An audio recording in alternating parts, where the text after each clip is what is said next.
afternoon, St. Lucia, and welcome to another edition of Hardtalk here on Fire 107.7 FM. I am your host, Angie, and today we are going to be continuing our conversation on the issues that matter. Don't forget, we're here on Fire FM. This is a safe space, your safe space, for intelligent conversation, for discussing issues, albeit you run the risk of being called what are the names they call us though? Oh yes, enemy of progress, enemy of the state, so on and so forth. But, it really doesn't matter. Do you know why? Because this is our right. It is our right as citizens to discuss the issues that affect us.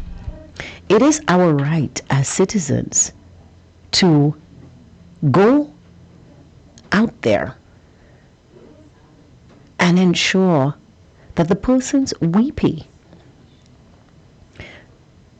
because we do pay them, don't forget, we pay them. Every time we pay the 2.5% health and security levy, every time we pay the 12.5% VAT. By the way, we pay the levy on the VAT, which is very confusing, because if you're it shouldn't be that way, but this is the way that it is. You understand what I'm trying to say to you? So every time we go to the supermarket, we pay the salaries of the Commissioner of Police, the Director of Finance, the Controller of Customs, the Controller of Inland Revenue, the teachers, the doctors, the nurses, the firemen, the policemen, and most importantly, the politicians, the ministers of government, the MPs, the head honchos, the guys who tell us what to do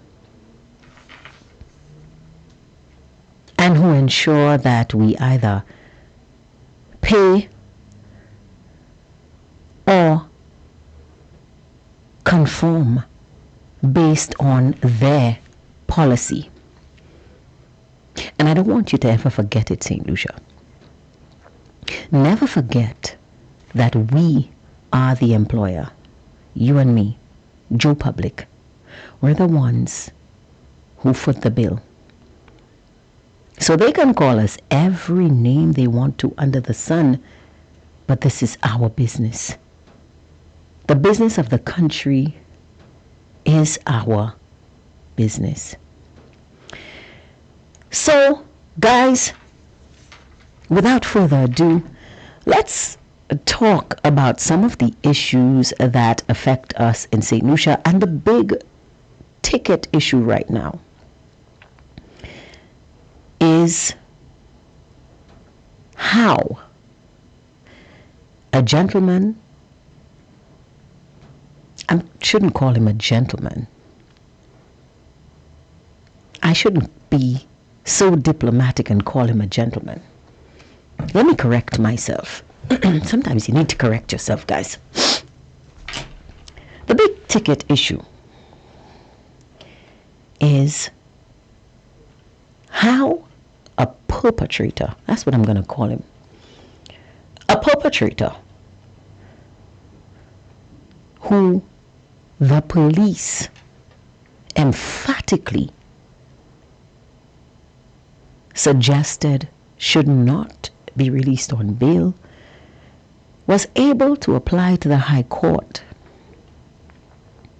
be released on bail, and then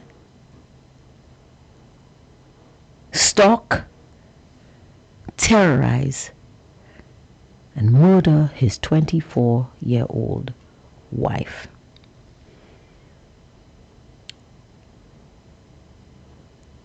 That is the big ticket issue. That is the question. And several members of the public, several members of civil society, activists, everyone has been weighing in on the issue. People have been talking about it. People have been asking questions, pertinent questions. And I must say, kudos to St. Lucians, because for the first time in a long time, for the first time in a long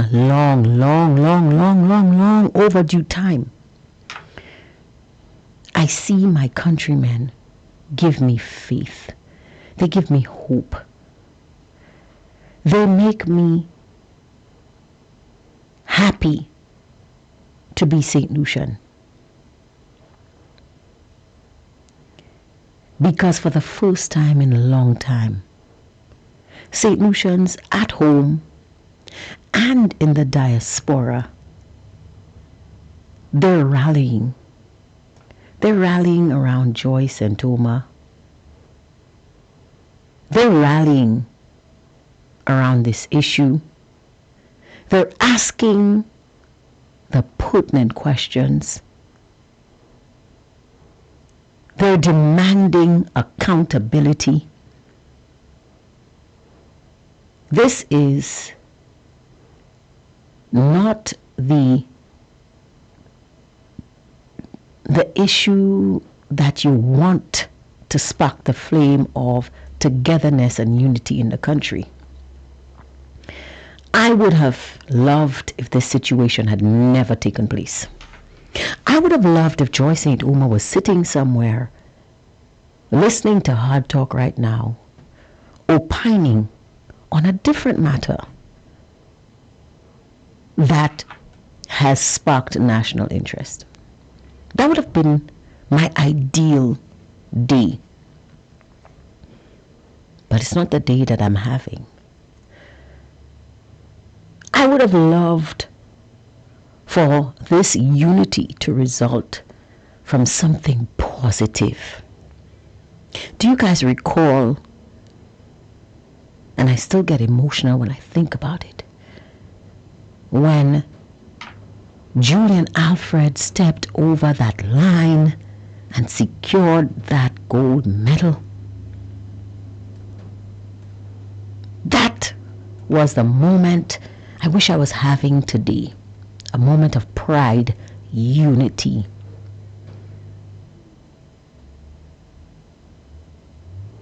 Togetherness.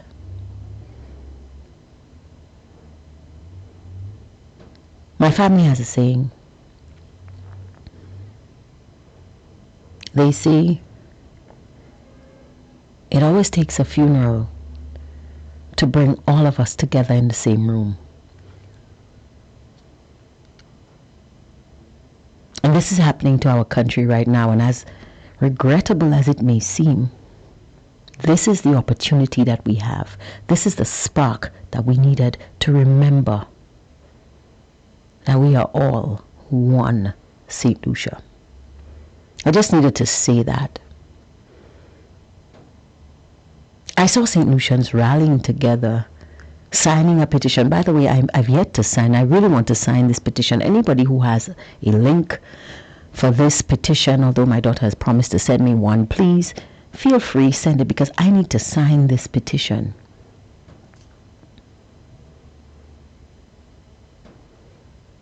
The petition calling for the return of capital punishment. I'm going to be honest with you guys. I don't necessarily want the state to be put in a situation where they have to actually execute an individual. Although in this case, I will make a much needed exception. This man deserves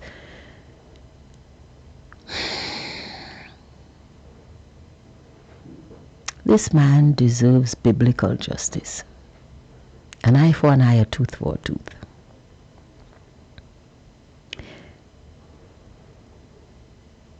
Because you don't do this. This isn't something that you do, you know. But that's my personal, emotional, my opinion that I shouldn't be bringing into this story. But this is sidebar. But I do believe strongly in my core that the threat, it's kind of like saying to a child,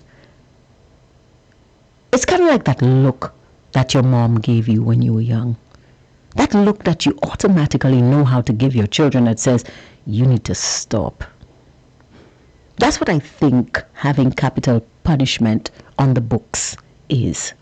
And I want to hear from you guys if you agree with me on this. This is my stance, and I want to know what your stance is. So when I open up the phone lines in the second half of the show, I want you guys to weigh in on this exact topic. That's the topic for today. Do you believe that capital punishment is necessary? And do you think it will help us curtail this crime problem? Like I said, I don't necessarily want the state to be put in a position where they actually have to execute a person. But I think the threat of capital punishment, the knowledge that if you take a life, yours will be forfeit, I think this will be a major deterrent to the kind of indiscriminate killing that I am seeing in our society today. Now, Prime Minister Philip J. Pierre spoke. In fact, before I go to the Prime Minister, let's backtrack a bit. The Royal Provincial Police Force has released a timeline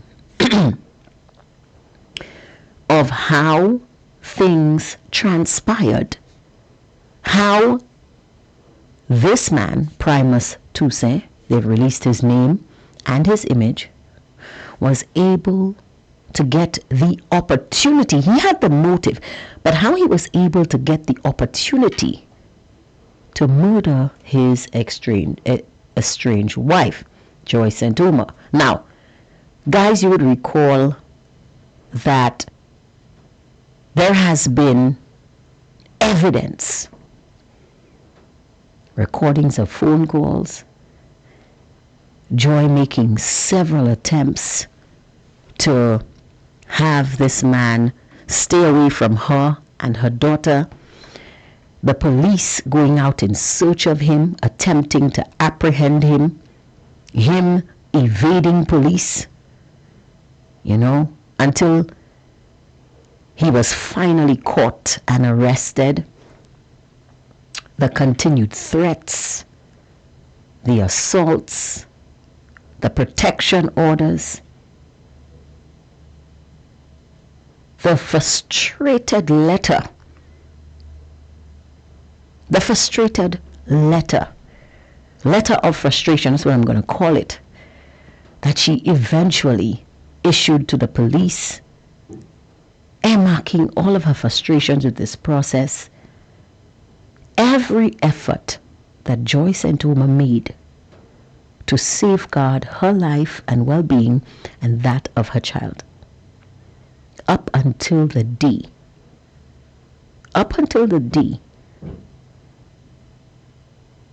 her husband decided to end her existence. The police have released the timeline, when it started, when it ended, what was done in between. And the police vehemently objected to this individual getting bail. And I want to take you to the police press conference where my favorite police officer, I know he tunes in on Full Disclosure. I don't know if he listens to Hardtalk, but this gentleman has become my favorite police officer, and I will tell you why. Well, not exactly my absolute favorite police officer. I've never actually met the gentleman, but one of my favorites, right up there with, Cameron Law and Foster Chico. These are my guys. These are my buddies, but I think Inspector Clark comes in as one of those that are up there, but he scares the crap out of me, guys. I don't know what it is about this man. If I were a criminal, good afternoon to you, Inspector Clark, and also to his mom, who I met. She is an avid listener to the show. Good afternoon to you, ma'am. Hope you're having a wonderful day. Oh, by the way, I forgot to thank my listeners. I forgot to wish you guys good afternoon. Oh my God. How did I forget that? Let's backtrack a little bit. Sorry. Please forgive me. If you are joining us on the 107.7 FM frequency on your radio, good afternoon to you. Welcome to the broadcast. Thank you for being here. If you are listening via the Fire FM 107 link, good afternoon to you as well. Thank you for joining us. Be sure to drop your comments on our WhatsApp platform. The number for that, 572-3473, and it's also the number, again, 572-3473, that you're going to use to call into the program. If you are joining us on the Facebook platform, thank you for joining us. Thank you for being here. And again, once again, number calls 572-3473, and also use that medium to drop your comments if you're listening via the radio or if you're listening via the Facebook WhatsApp, radio and radio link. I keep mixing these things up. I think I'm gonna try to see if we can get an app, but I don't know. We're a work in progress, guys, so forgive me. So I was saying, if I was a criminal, the minute Inspector Clark came out of his vehicle and he said good afternoon, I would surrender. I don't know why. He just looks terrifying, and then he smiles, and then all the terror dissipates. And so yeah, very nice gentleman, very professional, very admirable, and very good at his job. Somebody's asking for a very special good afternoon, and a very special good afternoon to you. So you know who you are. I'm not going to mention any names on the live. Okay, so now that we're done with the greetings, sorry again, forgive me. I have a clip here of my favorite police officer. He has become my favorite member of the executive, the leader or the head of the Major Crimes Unit, Inspector Luke De Freitas. Why do I say he's my favorite? Because ACP, Assistant Commissioner of Police De Freitas, has shown himself to be a no-nonsense person when it comes to crime. He has provided us with clarity on a number of issues. He's taken a hard stance on gun crime lately, and he just received the Medal of Honor. Now, in my book, I think he is a very acceptable choice for Commissioner of Police if Mr. God ever chooses to vacate the post. And he just makes me feel safe. He does. Officers like Inspector Clark, George Clark, and ACP Luke De Freitas, they give you confidence that they're not gonna pussyfoot around the issues. And I know there are plenty of other police officers and lawmen who they have that same aura about them. So Luke De Freitas, in in a rare moment, not for him, but a rare moment for St. Lucia, has taken the road of accountability and transparency and has provided the public with a timeline as to what happened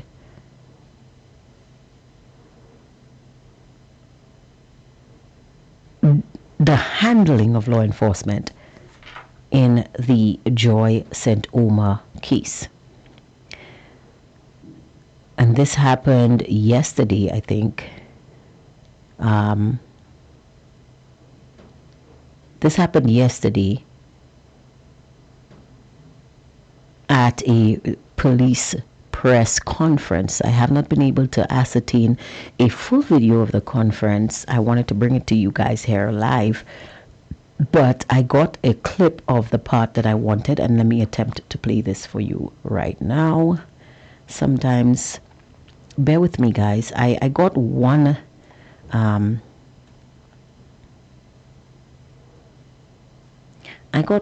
iteration of this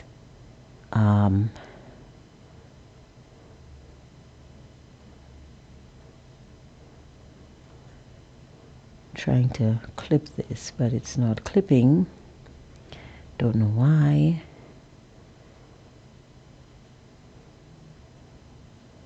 Okay, here we go. I got a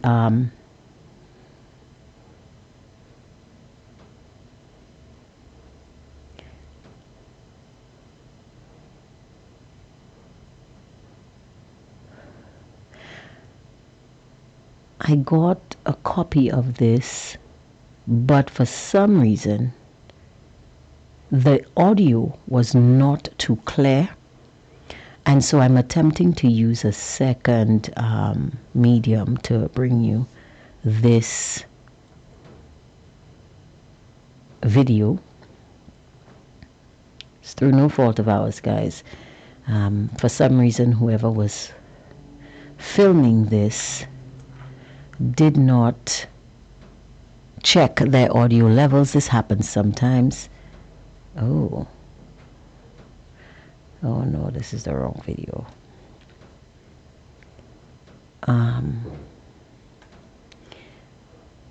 So I don't know what's going on.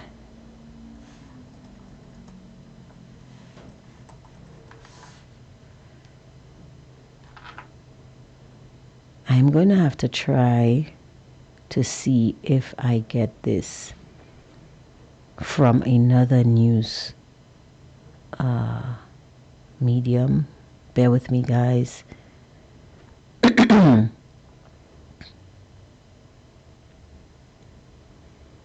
here we go.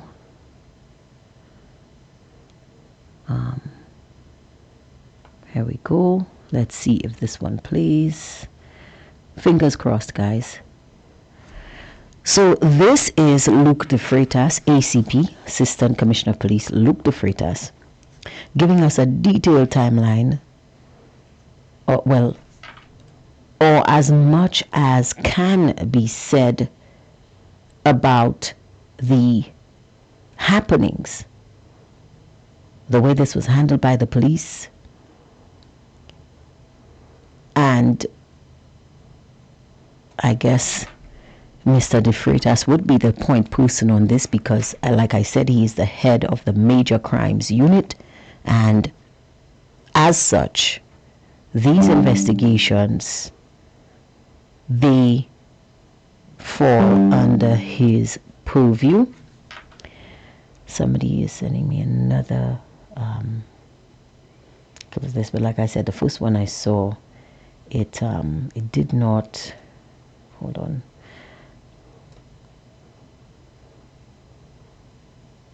Yeah.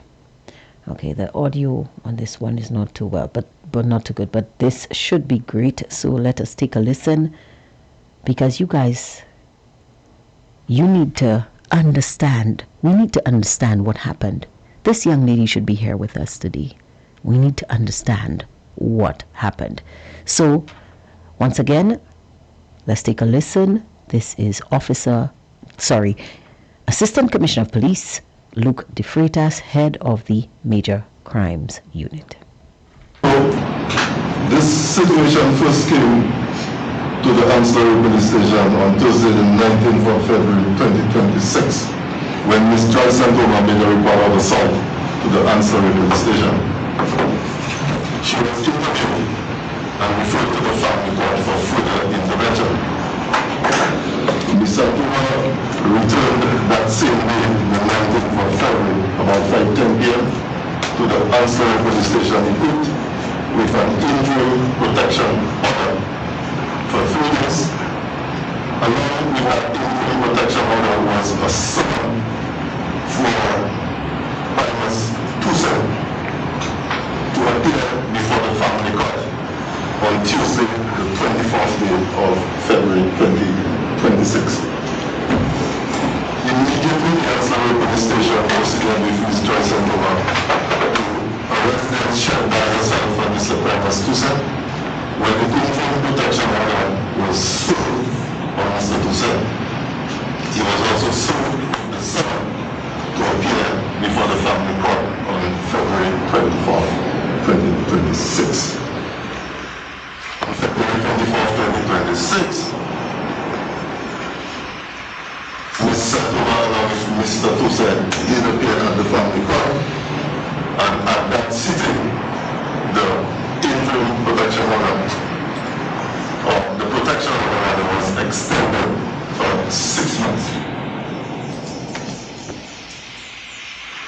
On Saturday, March 8th, about 6:15 p.m., Ms. Joyce Santoma again reports to the Ancillary Police Station that she was assaulted at her mother's residence by Primus Tucson. I must say though, on the day that the interim protection order was served, the Ancillary Police Station did assist Ms. Santoma in leaving the residence she said with Mr. Tucson.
Okay.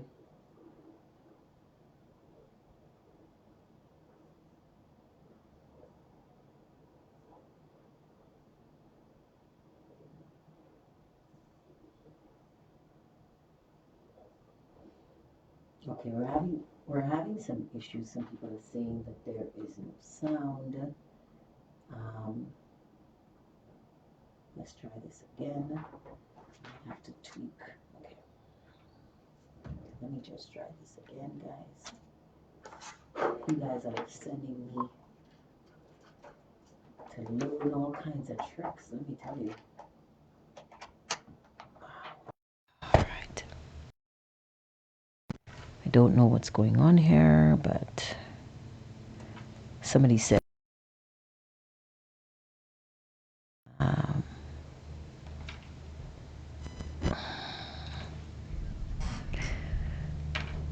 For the benefit of those of you listening on the Facebook Live, somebody's saying the video has gone dark. Please refresh your browser because everything is fine on my end.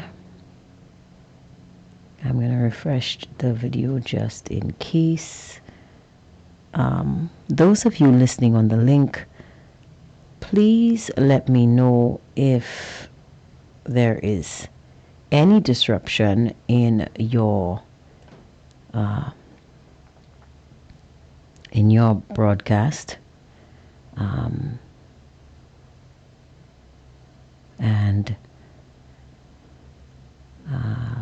okay, my sound levels seem okay here. You guys have me becoming a technician. Okay, they're hearing me now. Okay, so if you were listening on Facebook, you might not have heard the full timeline. So Mr. De Freitas basically is telling us everything that took place from the time the police received the report until the time of Joyce and Omar's demise and the subsequent surrender and then charge of her husband, Mr. Primus Tuse. So I'm going to play it again just so that we can go over this. Because it is a very troubling situation. So let's try again. And here goes. This situation first came to the Ancillary Police Station on Thursday the 19th of February 2026 when Ms. Joyce Santoma made a report of assault to the Ancillary Police Station. She was interviewed and referred to the family court for further intervention. Ms. Santoma returned that same day, the 19th of February, about 5:10 p.m. to the Ancillary Police Station equipped with an interim protection order for 3 days. Along with that interim protection order was a summons for Primus Tuse to appear before the family court on Tuesday, the 24th day of February 2026. Immediately, the Ancillary Police Station proceeded with Ms. Joyce and a residence shared by herself and Mr. Primus Tuse, where the interim protection order was served on Mr. Tuse. He was also served with the summons to appear before the family court on February 24th, 2026. On February 24th, 2026, Ms. Santoma along with Mr. Tuse did appear at the family court, and at that sitting, the interim protection order, or the protection order was extended for 6 months. On Saturday, March 8th, about 6:15 p.m., Ms. Joyce Santoma again reports to the Ancillary Police Station that she was assaulted at her mother's residence by Primus Tuse. I must say though, on the day that the interim protection order was served, the Ancillary Police Station did assist Ms. Santoma In leaving the residence, she said with Mr. Toussaint and assisted her in getting to her mother's residence at Ottawa. The two places of dwelling are within Ottawa. On Sunday, March 8th, like I said, Ms. Santoma again reported Mr. Toussaint for assaulting her at her mother's residence at Ottawa.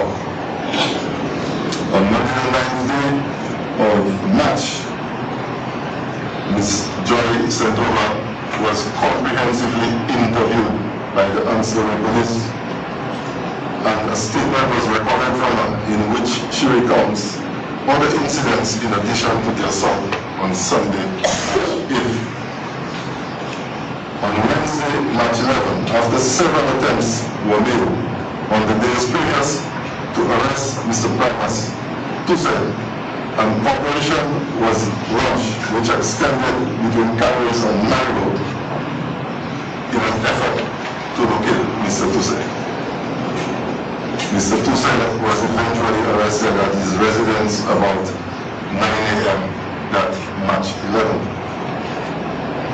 On Friday, the 13th day of March, Mr. Toussaint was formally charged with 2 counts of breaching the protection order, 1 count of harm, 1 count of assault, 1 count of threats. He was taken to court on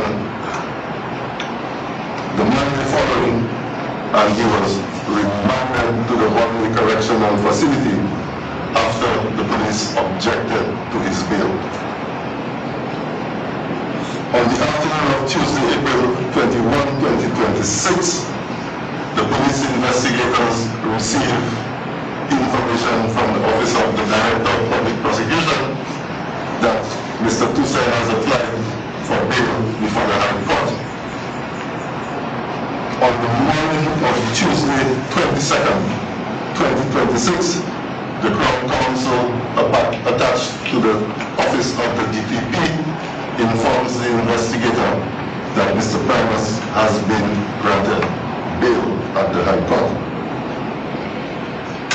The circumstances leading to the bail I am still looking into, and will report on this at a subsequent date. On May 7th, 2026, Ms. Joyce Santoma tenders a missive to the Ancillary Police Station, which in short indicated her unwillingness to continue or pursue the matters. Of course, the homicide occurred on May 20th, and as you know, Mr. Primus Toussaint has been charged with the murder of Joy Santoma. I will not go into circumstances on the 20th of May as new and emerging details continue to come in, regarding circumstances leading to the homicide. These circumstances form part of the investigation presently being undertaken by the Major Crime Unit, and as such it would not be prudent at this time to go into the events of May 20th. This situation first came. All right, I hope everyone had an opportunity to listen to this situation and to hear it loud and clear. So there you have the officer in charge of the Major Crimes Unit, Assistant Commissioner of Police, Luke De Freitas, saying to you, step by step, or leading you, taking down the road surrounding the circumstances which resulted in the unfortunate murder of Joy Santoma by her husband, Primus Toussaint. Of course, there are certain details that understandably Mr. De Freitas has left out in an effort to leave the case uncompromised and able to be prosecuted. This is a very serious case, and in such matters, it is not always prudent to give out certain information, even if they might be fodder for public speculation, because somebody always, some family member, some relative, somebody knows what's going on. But there is a news clip that I saw earlier today, and that is a news clip by Miss Miriam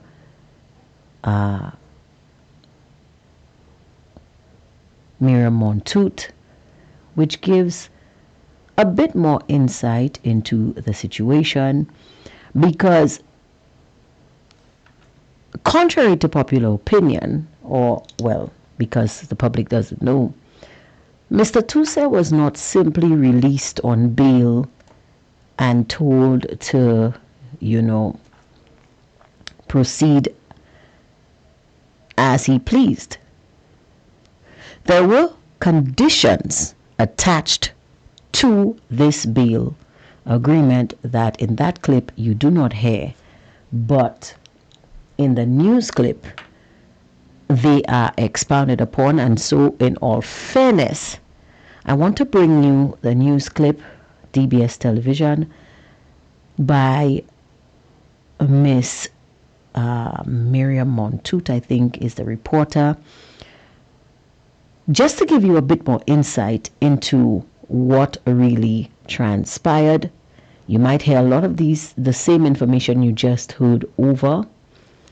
Bear with me. I want to give you a full, comprehensive view of what happened.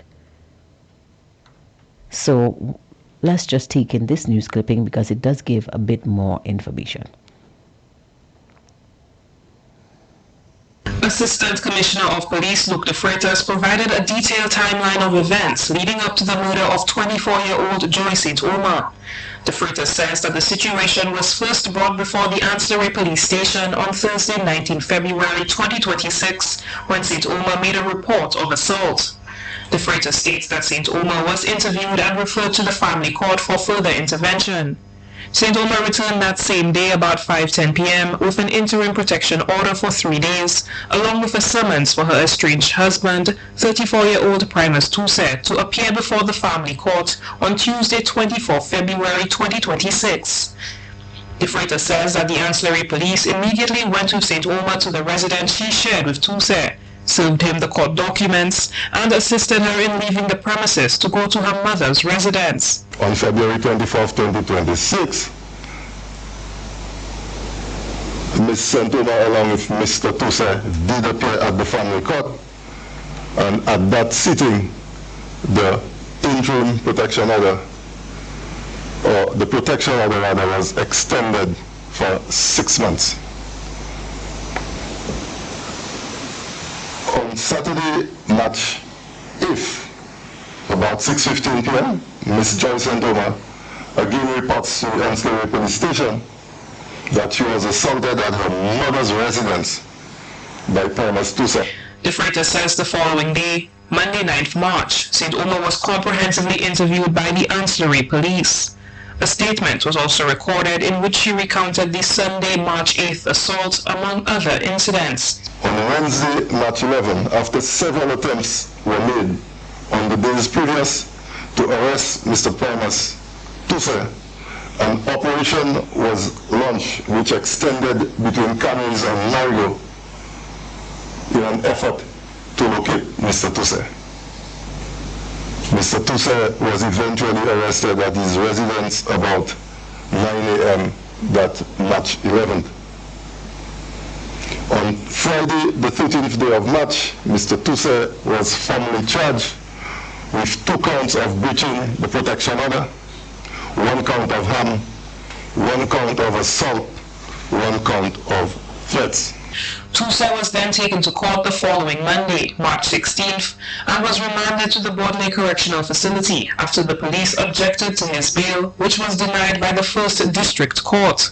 On the afternoon of Tuesday, April 21st, De Freitas says police investigators received information from the Office of the Director of Public Prosecution that Tuse had applied for bail before the High Court. Tuse was subsequently granted bail.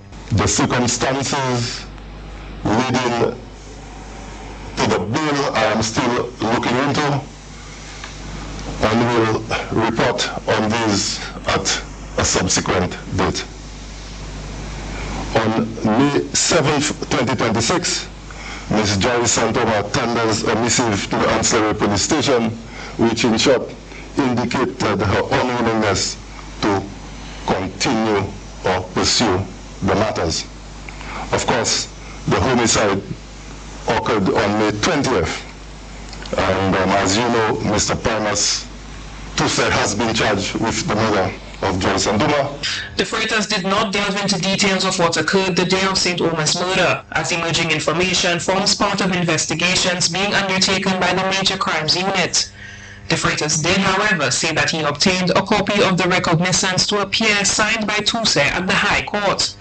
The Freitas says on that recognizance, the sitting judge reviewed the conditions under which bail was denied. Upon submissions by both the prosecution and the defense counsel, the decision was made to grant bail to Tuse. The bail conditions included, but not limited to, the fact that he was not supposed to go within 100 meters of Ms. Joyce Santoma. He seemed to have agreed to move to Canoes, where he also shared a residence with other relatives. Of course, his travel documents were to be surrendered to the state. He ought not to have applied for other travel documents or attempt to leave the state without informing proper authorities. On Saturday, May 23rd, Primus Tuse was formally charged with the offense of murder.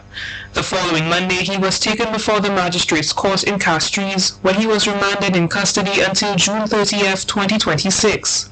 The Freitas says that he hopes the timeline lays to rest some of the concerns and questions that the general public have expressed over the incident. For the DBS News World, Miriam Montouk reporting. Assistant. So there you have it. A bit more information. So this gentleman, I need to stop saying gentleman when I speak about these individuals. Forgive me for that. Primus Tuse was asked by the High Court and agreed to the conditions that he would not come within 100 yards of Joyce Santoma. He agreed to move to Canaries, further away from her, and I guess the High Court believed that these conditions were sufficient to secure Joy's safety. But as we know, this was not the case. This was a man who had made up his mind to commit this offense. And maybe I shouldn't even be talking about this because, again, I don't want to compromise the case.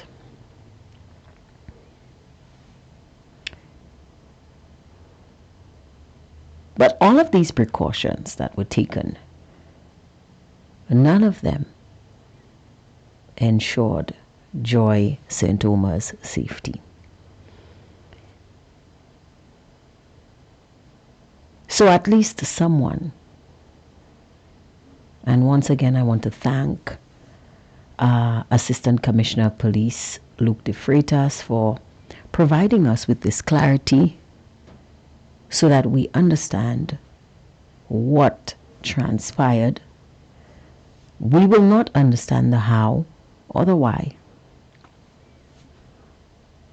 but we know what happened.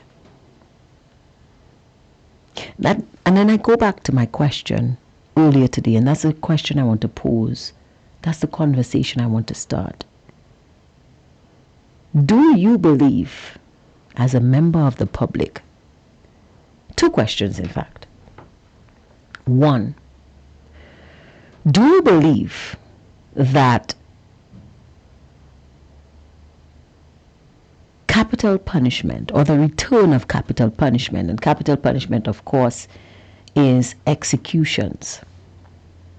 Do you believe that the return of capital punishment will serve as a deterrent to the volume and frequency of homicides that we are witnessing in St. Lucia today? That's my first question. My second question to you, the general public, is this: would you feel safer? Would you feel safer if capital punishment would be reinstated? Think about it, because we're going to go for a quick commercial break and we will be right back. And then I'm going to take you to the Prime Minister's response to this same question of reinstating capital punishment. So think about this. Don't go anywhere. But this is a discussion that we want to start. We'll take a quick commercial break so you can put your thoughts together. And we will begin the discussion. We'll be right back, guys. You already know the power of Licks products on your clothes and household. You licked your whites and colored clothes, leaving them fresh and scented. You licked your dishes and left your hands protected with vitamin E. You licked your floors, even licked your toilets. Now we expand and bring you 3 new scents in our fabric softener: Balmy Sunshine, Summer Sunshine, and Thousand Flowers. And licks those stains off of colored clothes with Licks Color Safe Bleach. Licks went even further with Bondi Care Body Soap Bars in deodorant and antibacterial. So Licks tiredness and bacteria out and refresh your tired body. Your products giving you Licks? Then choose Licks from Today Distribution Week. Available at all leading supermarkets.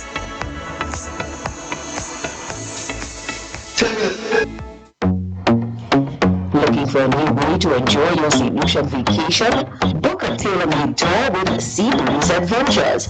Explore the island's untouched natural beauty as you visit hidden coves and beaches along the coastline with any one of our whole or half-day excursions. We offer a variety of adventure opportunities, including sport fishing, sunset cruises, island adventures, whale and dolphin watching, and seawater taxi service. To book, contact Captain Warren at telephone number 1758-713-3196. Seabreeze Adventures, not just a tour, but an adventure.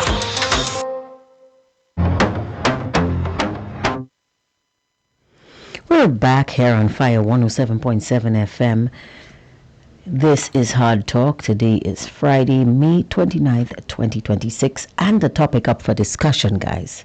And you can weigh in on the Facebook platform, or you can weigh in on our WhatsApp platform. You can either call the station to make your contribution at telephone number 572-3473, or you can drop us a line on WhatsApp if you're feeling a little gun shy and don't want to call and don't want your voice on air.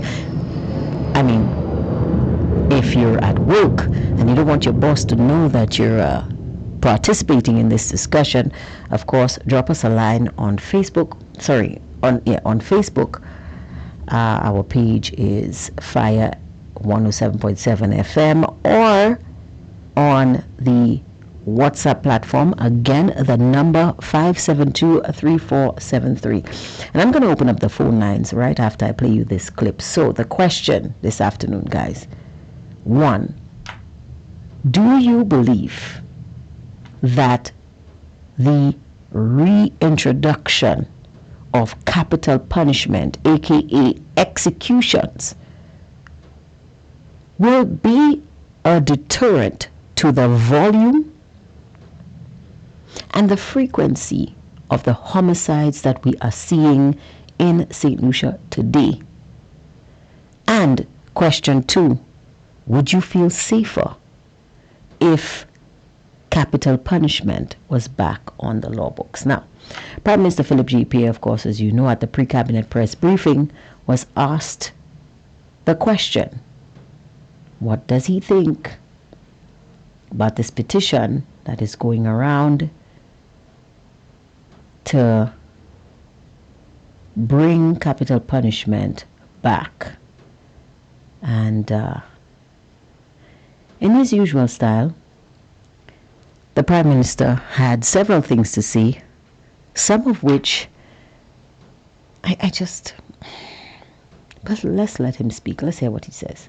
So it is not, it's a matter that we have to think of very, very carefully. I will not venture to give an opinion on it now. I can't. It will have to be like example, the Catholic Church opposes capital punishment. You're aware of that. Right? So it's a very complex issue. It's not an issue that we can just proclaim on.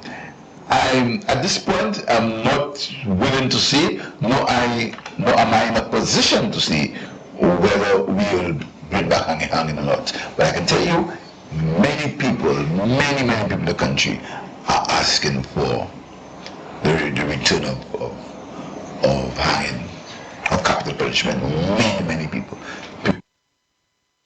So the Prime Minister admits that this is something that members of the public are clamoring for.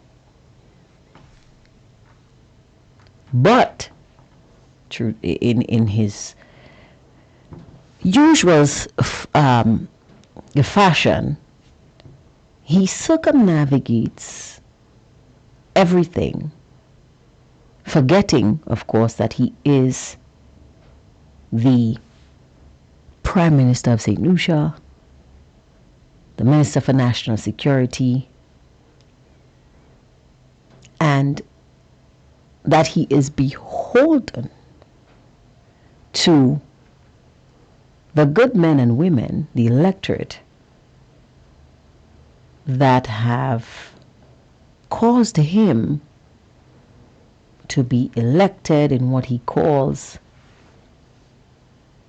the biggest mandate, he's called it. He's received the biggest mandate. Now, let's juxtapose that against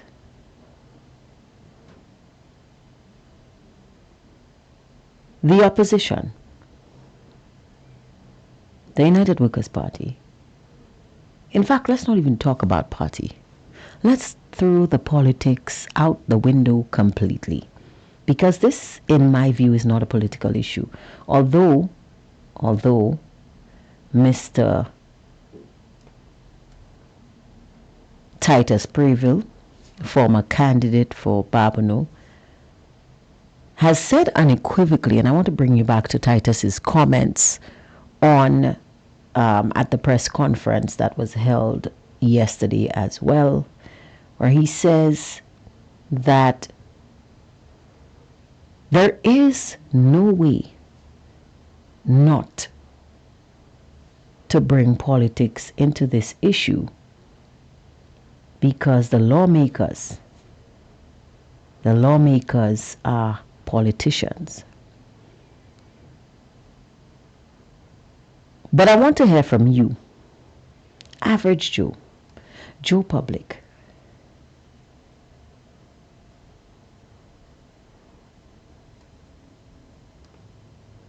What do you think? Do you believe that if we had hanging on the books, that the level of indiscriminate homicides that we are seeing would still be an issue? Or would we see an abatement? Would knowing that if you take a life, you are forfeiting your own, and we have a caller all right off the bat, would put an end or pause to this indiscriminate behavior we are seeing from the criminal elements in our country. Good afternoon to you, caller. You are on the air. Good afternoon to you, Angie, and good afternoon to all your listeners. This is your opening batsman. Yeah, I noticed. Good afternoon to you, sir. How you doing? I'm going good. I'm going good. Angie, to answer your question as to whether they should resume the death penalty or resume capital punishment, I am for capital punishment. I make no reservations about that. However, I personally, that is my personal opinion, I don't see it as a deterrent, and I'll tell you why. Mm-hmm. The criminals in St. Lucia right now have gotten more brazen.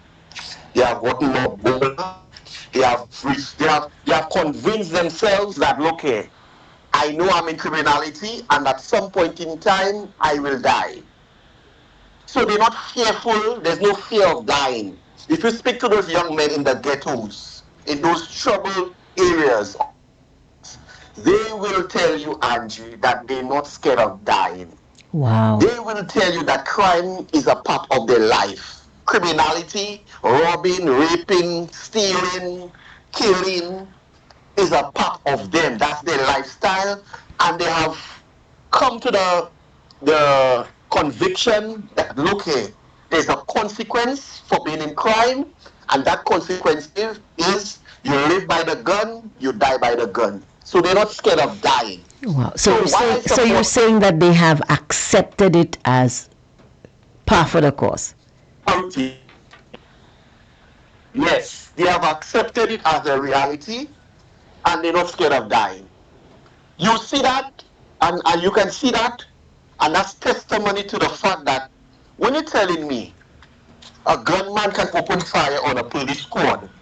Oh, by the way, Okay, what does that tell you? thanks for bringing that up, caller, because we do have a news clip with an update on that situation, which I'm going to play later on in the show. But go ahead. Thank you for that. Thank you for reminding me. You're right. Yeah. When a gunman can open fire blatantly, broad daylight on police, what does that tell you? That tells you, Angie, that this individual has already made up his mind that, look here, I'm willing to take the chance, I'm willing to die. Wow. That is what I'm telling you. If you interview half of those criminals, those young men who were involved in criminality, and I say young men because predominantly most of our crimes, the crimes that have been committed in St. Lucia are done by young men, troubled young men. So they don't care. So they have already convinced themselves that, look here, I'm in criminality, and at some point in time, I will die. 24-year-old Joyce. Sorry about that. Continue. So that will not, while I support capital punishment, I support hanging, and I can make no reservations, no bones about it. I don't think it will create any dent in our crime problem. I did some research on Angie, and I this is what I discovered. Mm-hmm. The last execution we had in St. Lucia was on October 17th, 1995. Mm-hmm. And that execution was done when that execution, that individual who was executed was a convicted murderer in the name of Joseph Solomon. I don't know if you remember him. No, I don't. I don't remember. Joseph Solomon was a convicted murderer. I think he had a prior conviction. I want to be correct, and if anybody listening, if my sequence or my information is kind of not intact, you can feel free to correct me, because I do not like to give wrong information. Mm-hmm. But from my little recollection, remembering the situation. Mm-hmm. Joseph Solomon had a prior conviction. He spent a few years in prison, incarcerated. He was released. And I think, if my memory serves me right, and Brother Foster Chico can correct me, he committed a murder, and he murdered a lady in the Cap Estate area, and he was convicted again. And he was executed in 1995, the year 1995. Right. Since then, we have not had any hangings. As a matter of fact, we have a moratorium on the death penalty, meaning that we put a pause on the death penalty. So from 1995, Angie, we have not seen any hangings. Did that deter the criminals? Because from 1995 we've been having a crime problem, but I will hasten to say it's worse. It has gotten more brazen. It has gotten more bolder. The criminals now are more sophisticated. I will say on your show, Angie, without any fear of contradiction, the the criminals right now have more ammunition than the Royal St. Lucia Police Force. I believe so too. The armory is more high tech than the Royal St. Lucia Police Force right now. And I will even hasten to say, without any fear of contradiction, that they're more skilled to shoot than officers of the Royal St. Lucia Police Force. Foster might not agree. I'm just letting you know. Foster might not agree, and he is listening. So choose your words carefully. Good afternoon to you, Inspector Foster. Brother Foster Chico, if you're listening, you can give me a call, and if I say anything that is not on point, as a brother, you feel free to correct me. But I'm just saying from my observation that the criminals are even more trained to use firearms than the Royal St. Lucia Police Force themselves. And I'll tell you why I say that, Angie. And I'm subject to correction. When those criminals want to get you, when they want to take you out, they don't miss. Yeah. They don't miss. And they are so sophisticated that you'll find what I'm observing, and I could be wrong, that when they want to get you out, like they say in our local parlors, take you out, they will stop you, they will trail you for months in some instances, or in some instances for weeks, until they get the right opportunity, the right location, the right time, and they pounce on you and they execute. Yeah. That is the criminal element that we have existing right now in St. Lucia. So to answer your question, while I support the death penalty, capital punishment, the hanging, the hangman, I support that. But I am of the firm belief, with the kind of sophistication that we're seeing right now, with the kind of the boldness and the brazenness, if there's such a word, that the criminals display in St. Lucia right now, I think they have resorted to themselves and they have convinced themselves, the criminal elements in St. Lucia, that look here, I am prepared to die. And no matter what you do or say to them, crime, they will tell you, crime is part of their life, and they are, like you always say, Angie, every action has a consequence, and the criminals have convinced themselves that, look here, crime is part of my life, and I am already convinced that at some point in time I will die. Now, what about the second question? Would you feel safer as a citizen if that moratorium on the death penalty did not exist? I would feel safer. You know why I will feel safer? I will feel safer because at least I know that the criminals know that, look here, at some point in time you will die. You commit crime, you commit the crime, you go through the prosecution, there's a successful prosecution with evidence, you go to the court system, and the court decide, look here, death penalty for you, they know that. The chances are a few of them in the mix might say, you know, boy, I don't think I can do that, because if they catch me, I can die, So some criminals will have that reservation. So the larger majority have already resorted to dying. Okay. But you contradicted yourself, Ekola, because initially you said, boy, do you think these guys are hardened? No, I'm just saying. And they know they're going to die anyway, so they're just going to take you out. But then you're saying that you think maybe you would feel safer because you think maybe one or two of them might be a little scared. Yeah, one or two of them. But you don't think it would be reservations. Right. But you still don't think that would deter them. I'm still not convinced that will stop them, that will deter them, because like I said, crime is part of those young men's life. They have already resorted and convinced themselves that crime is their life. It's part of their life. Okay. And so criminality is the way for them. You see, let me say, there's a socio-economic problem that we have in St. Lucia. Most of those young men, and we have to go deeper into this. We have to go back. We have to analyze it, not just on one perspective, on a general, broad perspective. Half of those young men who commit those crimes, if you check them out, Angie, they are from single homes. You mean single parent homes? Right, single parent homes, broken homes. With no, most of them, I think most of the I time, think don't that follow people. dynamic. I think that dynamic has changed. Caller. I think that dynamic has changed. I don't think crime is as cut and dry as it used to be back in the 80s and the 90s. I think so many new things have come on stream, and I think that, boy, we just don't know anymore. Now I'm going to go somewhere that most people, We most persons do just not want we to go. just don't know anymore, caller. We thought about so many different things. We've tackled this thing from so many different angles, and But let me I tell think you, people are just confused.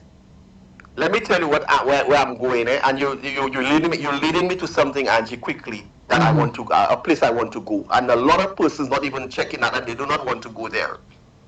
The reason why we have a high rate of crime, perchance, hear my words, perchance there's a cultural influence, and I'll tell you what I mean by that. You see that some of those dancehall songs, that is an influence, a direct influence in the behavior that triggers the behavior of some of those young men. You understand what I'm saying? If you listen to some of those dancehall songs, But boy, shooter, you this one and shoot that one and kill that one, that one. yeah, but That is a caller, Mhm. hold on, stop. While I do agree with you to some degree, but you remember back in the early 90s when dub music was the thing and dancehall was just coming on stream. The conversation then, although I must say we had a lot more control over our youth in that era, but that was the same conversation. Every era believes that pop culture has contributed in some way to a proliferation of crime and gun violence. I do agree to some extent that some of the rap songs we have romanticized a life of crime. Some of the Even some of the dancehall songs, they've romanticized crime. They've made it look attractive to the youth. We see this proliferation of gun violence infiltrating our schools with those 6 and 7 gangs that are coming in from Trinidad, I believe. And but I don't know. I don't know, caller. I don't think it's Angie, as cut and remember dry as the time we know. the time when you and I were going to school, particularly high school, it's a different generation. Yeah. Time has evolved. Yeah. When dancehall first came about, you got a little semblance of violence, but it has exacerbated. There's more. Yeah. There's more exposure. You understand what I'm saying? Added to that, the mistake the Ministry of Education did was to remove punishment at school. Now you teachers cannot beat students anymore. Yeah, that's true. When we were in secondary school, high school, and you misbehave, the teacher will cane your back. You're behind. There was a consequence for your behavior. And when you reported your mother or your parent that, look here, Mr. So and so principal or Mr. So and so teacher cane me or spanked me, you know what your parent will tell you? He or she is right to do that, because I'm The sure that first you did something question, to warrant that. first question my mother would ask, "What did you do?" Exactly. That's what my mother will ask me. What What did you did do you that do? that necessitated the principal or the teacher to spank you? And if the reason that you gave, they figure that you were wrong, you get in a second beating. Yep. Now there's no punishment at school. So teachers now, hands-off situation. So children now believe, students now, young people now at school, secondary school in particular, believe that they can get away with bad behavior and there's no consequence. And as a result of that, remember, those same young persons at the secondary school level, they have to be reoriented back into society, into the communities. Added to that, once the home now is not disciplining them, the schools is not disciplining them, what do you expect, Angie? Yeah. You breed in criminals and criminality because there's no consequence for any action. You get my point? I get your point. And So we have to go back to the drawing board. We have to re-examine. I'm not saying abuse children. I'm saying even at the home, we have to retrain We have to bring back some of the old traditions of discipline, instill discipline in our young people. And if we do not do that, and I'm sorry to say, Angie, I'll end here. You see that generation from the 13s to the 18s, 18-year-olds, starting to say, that's a lost generation. I think In St. Lucia. that's a bit harsh, caller. Don't you think so? No, I'm telling you. From the 13-year-olds to the 18-year-olds presently in St. Lucia, I'm telling you, Angie, by and large, that's a lost generation. We have to start from the 2-year-olds to the 10-year-olds and reinculcate discipline and manners and values and morals to them. That is we have to start from there. Because at the end of the day, Angie, we have to, as a parent, with a 10-year-old or 11-year-old or 12-year-old, this is where the challenges start. Social media is more sophisticated. They're more exposed, the young people, to social media. So just like what I said earlier, they are more exposed to cultural influences, with some of those dancehall songs, and so they want to be part of. Yeah. Some of these young people, when you listen to them and you ask them, why did you join a gang? You know what they tell you? It brings a sense of belonging to them. They feel love being in a gang. They have no legitimate reason to wanting to be in a gang, Angie. But they will tell you they feel more welcome and more belonged in a gang. And as you know, in a gang, there's a thing called initiation. So a gang leader will tell a 14 or 14 or 15-year-old, listen, to be part of us, I want you to shoot so-and-so, I want you to execute so-and-so as an initiation. And they will do it. The frightening thing from what I'm hearing, Angie, is that it has gotten so bad in St. Lucia. And I do not want to be a prophet of gloom and doom, but I have to be on this show. When I call, I have to bring to your listeners and to you the reality of St. Lucia. Right now, there are young men, 14, 15, 16, 17, 18. If you give them $500 right now, Angie, they will put a hit on you. Wow.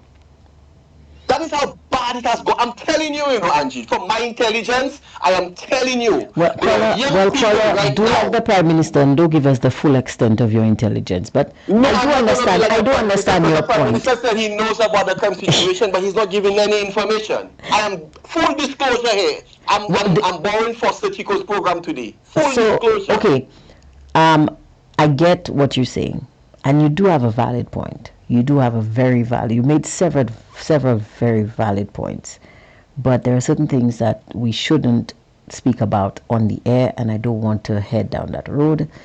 So thank you so much for your contribution. Let's hand the lines over to somebody else. Thank you for that. You're welcome. Thanks. Yeah. Okay. Bye-bye. Certain things I don't think should be said on the radio. Especially if you can't prove it, you open up yourself to all kinds of backlash. And we do have to be responsible with our voices, whether or not we suspect certain things. But I believe wholeheartedly that the caller is right when he says we need to inculcate our young ones with discipline. We've looked at crime from every angle. We've looked at crime. We've talked about the cultural influences. I remember going to school, being at secondary school and being punished for boarding buses with loud music, with the music. We have another caller on the line. Good afternoon to you, Mr. Chico. I'm exposing you today. Good afternoon to you, Mr. Chico. The floor is yours. Hello? Are you there? Okay, we seem to have lost. Mr. Chico, are you there? Hello?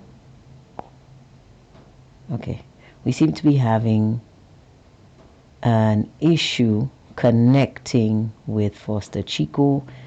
Please try to call again. I don't know what the connectivity issue is. Please try to call again. We have another caller who was trying to call. Go ahead and try to call us back. I don't know what the issues are, but hopefully we can get you guys again. So Yeah. There is always the issue that, okay, one more time, let's try this. Good afternoon, caller. You are on the air. Hello. Good day to you, Mr. Chico. Boy, your ears must have been ringing. The previous caller just called on you.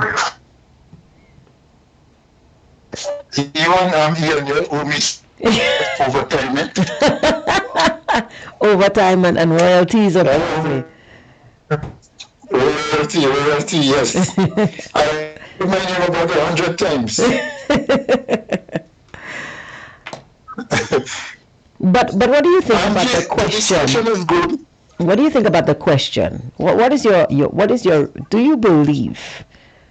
Before you go into what you want to say, I want you to answer the two questions. Firstly, do you believe that bringing the capital punishment back would be a deterrent to the volume and frequency of crimes, gun crimes, murders, homicides that we're seeing? And secondly, would you feel safer if this law was back on the books? The answer to both questions are yes. Okay. I support the death penalty, and contrary to what a lot of people think, the death penalty is punishment for a crime. On the basis that the law tells you, if you intentionally kill somebody, take somebody's life, the state can take your life. And I have no issue with that. That's why there are different stages, if there are different degrees of homicide, manslaughter, whatever. If it's by accident, manslaughter, it's not. Once it's capital murder, take your life. I have no problems with that, MG. Right. Because and I will feel safer knowing that if the criminals out there or people with bad intentions know that the state has that on the book and they're going to enforce it, they are going to refrain from that bad behavior of killing people, intentionally going out to kill people, rob people and kill them. And then I will feel safer. All right? It's punishment and not to rehabilitate you. They're not killing you to rehabilitate you. They're killing you, they're taking your life. They're taking your life so that you will not be in any position. And you just imagine that. If that case with the St. Thomas case is to go on, she's not there to testify. All right? But what a lawyer would push, what the state would push, is that was a last conversation with, and it's recorded. That's not AI. That's a last conversation with the suspect. Right. And the guy is admitting and telling her, I am going to kill you. And you think I'm joking. I tell you, you're laughing and you think I'm joking. And the guy actually kills her. Well, that's what they're going to play in the court, you know. Yeah. And this guy, and they're going to say the message a judge or the state should send is that the persons who believe that they are going to dictate how many years they get. And in that guy's case, he decided he is going to get 7 years for taking a life. He is dead wrong. The state is going to take his life for taking the girl's life. So he has generations, he has siblings. Unfortunately, he probably has his mother and father alive. Actually, Foster, I read somewhere, and I don't know how true this is, guys, but this is just something that I read. I read that this guy suffered a similar trauma as a child, that he is from a broken home, which resulted, or which sparks from domestic violence. And I don't understand if you witnessed, because the post that I read seems to indicate or alleges that his mom died in his arms. So that he himself suffered a traumatic childhood.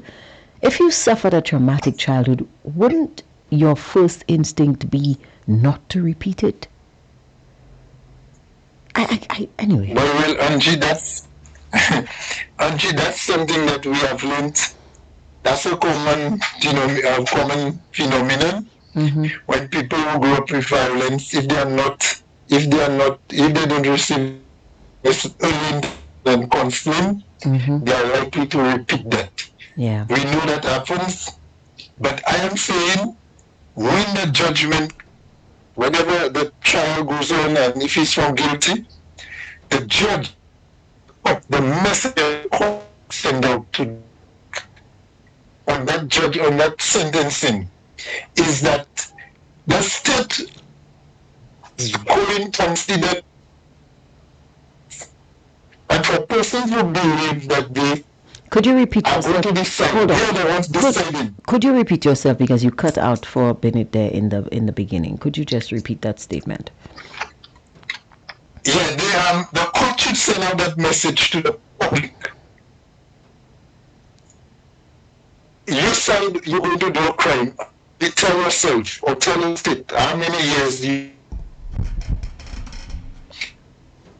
is hanging, and the court sentence you to die, to hang by the neck until you die. And your parents and your siblings and your friends would be in the public and they would hear that is the sentence that we again system. Foster, you're gonna have to call us back because you keep cutting out and we're not getting the full gist of your contribution. So please call us back, or maybe shift to a more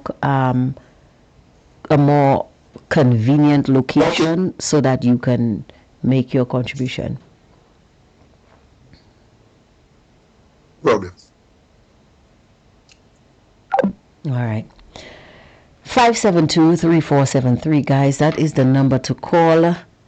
The question that I'm putting to the public today. And if you don't want to call, feel free to drop us a line on the WhatsApp platform. Same number, 572-3473. Do you believe that the reintroduction, or maybe the cease on the moratorium on the death penalty would be instrumental in deterring, or would act as a deterrent against the volume and frequency of the homicides and violent crime that we see permeating our society today? And second question, would you feel safer if you knew that this moratorium on the death penalty was stopped? That is my question for you today. It's a hard question, guys. It might seem a terrible thing to take a life. We have Mr. Chico again. Hello, good afternoon to you. You are on the air. I am Jay. Hope you hear me better. Much better, much better. Okay. Angie, so I was saying to close that death penalty situation, the court has to send that message out to the general public that persons don't determine beforehand what sentence they're going to get when they take somebody's life. The court finds you guilty of murder, in the first degree, if they send you to hang by your neck, you're going to hang. If the court sentence you to lifetime 25, which is normally 25 years, 2 lifetimes, you're going to do it. You're not going to tell somebody or dictate that you're going to do 7 years for taking somebody's life. And that message will be heard by all and sundry. Yeah. And then that person, that's the deterrent for them. If you don't want to die, don't kill anybody. True. That's the message we will send to them. Now, Angie, I just want to touch very fast on the press conference with the police. Mm-hmm. Mr. De Freitas was very deliberate in giving this timeline. I heard a lot of people on different shows try to question why the police giving them such a detailed timeline and so on and so on. And normally the police don't defend themselves, but I think in certain situations the police ought to be doing that. Yeah.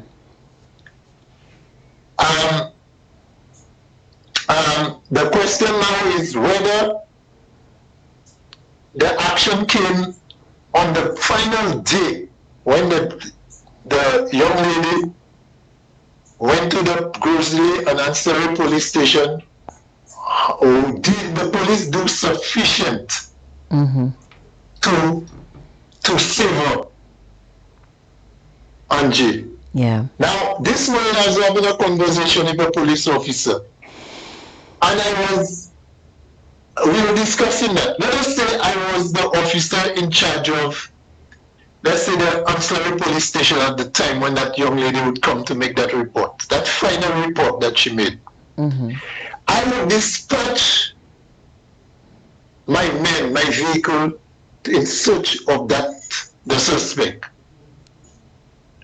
All right? I will probably tell the young lady, wait at the station for the duration of that time. Let the police go out and search for this guy. If, let us say, after search we don't get him, I would call the commissioner or call my officer in charge or supervisor and tell them the status, what I believe we should do, what action we should take. And because at that time, if you cannot secure, get the guy in custody, the only alternative you have is to secure the lady, Yeah. Now, no, we didn't know at the time that the man was who he was. But knowing the police now knew the man, because obviously they would have been told. Because the man is a military man. They did say, Foster, that they had tried several times to arrest him and they couldn't get him, so they launched an operation and searched from Marigot to Calgary's until they found him. Right, I heard that. So you got the man, obviously the man knew you were looking for him. That's a secure the lady. Yeah. And it does not matter. I would have, you see, if I needed one more day, I would suggest to the commissioner, sir, let that lady, if the police cannot get an alternate, a different location to spend the night, let that lady come to the police, assign a female police officer or two, and let that lady take her belongings, her daughter, whatever, and come to the police barracks for the night. Yeah. Just to give the police one night to look for this guy. Yeah. But if that was done, let us say if that was done and the guy was apprehended, the Santa probably would be still alive today, as we're talking. Yeah. Yeah. Because they would remand him the next day, and then she would be free, unless he escaped from bodily. But I think while the police was searching for this guy was out searching for the girl. So. Oh yes. So I guess if she had remained in police custody, eventually the two would have bounced up, because he was out searching for her. Oh yeah, if they had sent her to her house, it wouldn't make no effect. Mm-hmm. So you keep her in a safe place, you know where she is, he cannot come there, and then you go out with blazing saddles looking for meat. And let me tell you, in 1 hour, in over one night period, next day when the sun rises, if you don't catch meat, then you put another man on again. But we would not have that discussion. We would not be having that discussion now if they had done that. Yeah. And I understood the Grosvenor police was looking out for him also. Yeah. So but people like to blame the system. Hold on, Foster. That just goes to show you 2 police stations on 2 sides of the island are searching for you. This guy was well trained. This guy knew how to evade police, and 2 police stations looking for you, and you still end up doing what you have to do. Well, this guy, I mean. Well, let me tell you, but people like to say, well, the system. Let me tell you, that happens so often. I stop saying system. You see, the people that work in the system, they're corrupt in the system, you know. Yeah. Angie, you know what the system have prepared?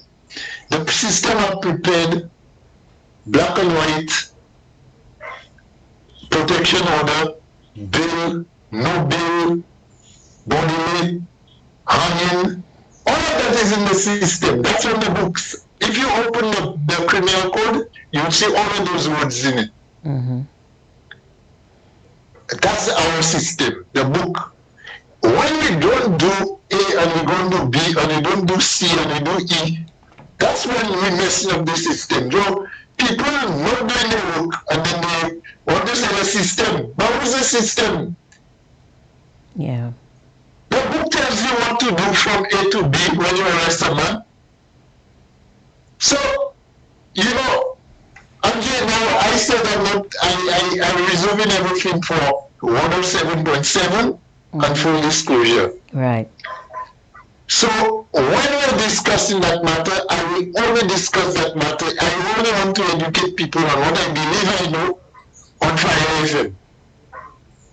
When I listened to a show and I heard a lady making a complaint on the radio against 5 police officers who arrested her at her home and left her home with her naked and bring her to the station, I said, that's not the system problem, Angie. The lady was arrested at her home and she was taken to the police station nude? Naked. What could have prompted? They couldn't wait. They couldn't stand there and wait for the lady to put some clothes on. My God.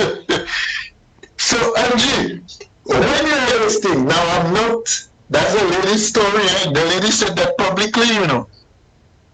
Wow. And she left the station without a charge. So if the police had reasons to arrest that lady, and let us say the reasons were so urgent that they didn't even want to waste time to make a pose on her. Why are you releasing her without a charge? So that means I just come out of the bathroom. I just come out of the tub. I come out the bathroom door and then handcuffs on me. 5 with of your you. towel around you. With my towel around me. 5 of y'all on me right away. And I mean, and then you just let me go without a charge. That's very anticlimactic. That makes no sense. If I was that, to me, you reserve that for dangerous criminals. Is this lady a dangerous criminal? But the lady recounted her side of the event, and I sat there, boy, in awe, and I said, my God, boy, what will happen in St. Lucia again? And the lady is at home. She said she's taking care of her elderly mother who's 85, who's in bed. Mm-hmm. She herself probably came from the bathroom and she just had a towel around her sitting in the veranda when she was approached by the police. The police asked for somebody by the first name. Now her name must be the right name. But she's asking the person, Jane what? you want? So she said the guy made a call, and he said the inspector at the station tell him, arrest her. So by the time she go inside to tell her mother that, the police is right behind her, and the police end up foot on top of her, whatever, handcuff her, and the towel fell, and they brought her to the station, from her house to the police vehicle, from the vehicle to the station, stark naked. My goodness. So, Angie, those are the things that we need to have a discussion on. And I'm not bashing the police, that's only the ladies' side. Yeah. But a female police officer was present. And if you're arresting a lady, or you leave the station to arrest a lady or in search of a lady, it is advisable that you have a female with you. But if you meet the lady naked, and she's in a house, and you intend to go with her, you can get the female to let her put clothes on her in a room, and then you'll leave with her. My goodness. I think somebody sent me that clip yesterday, the clip of this person making that statement. But, wow.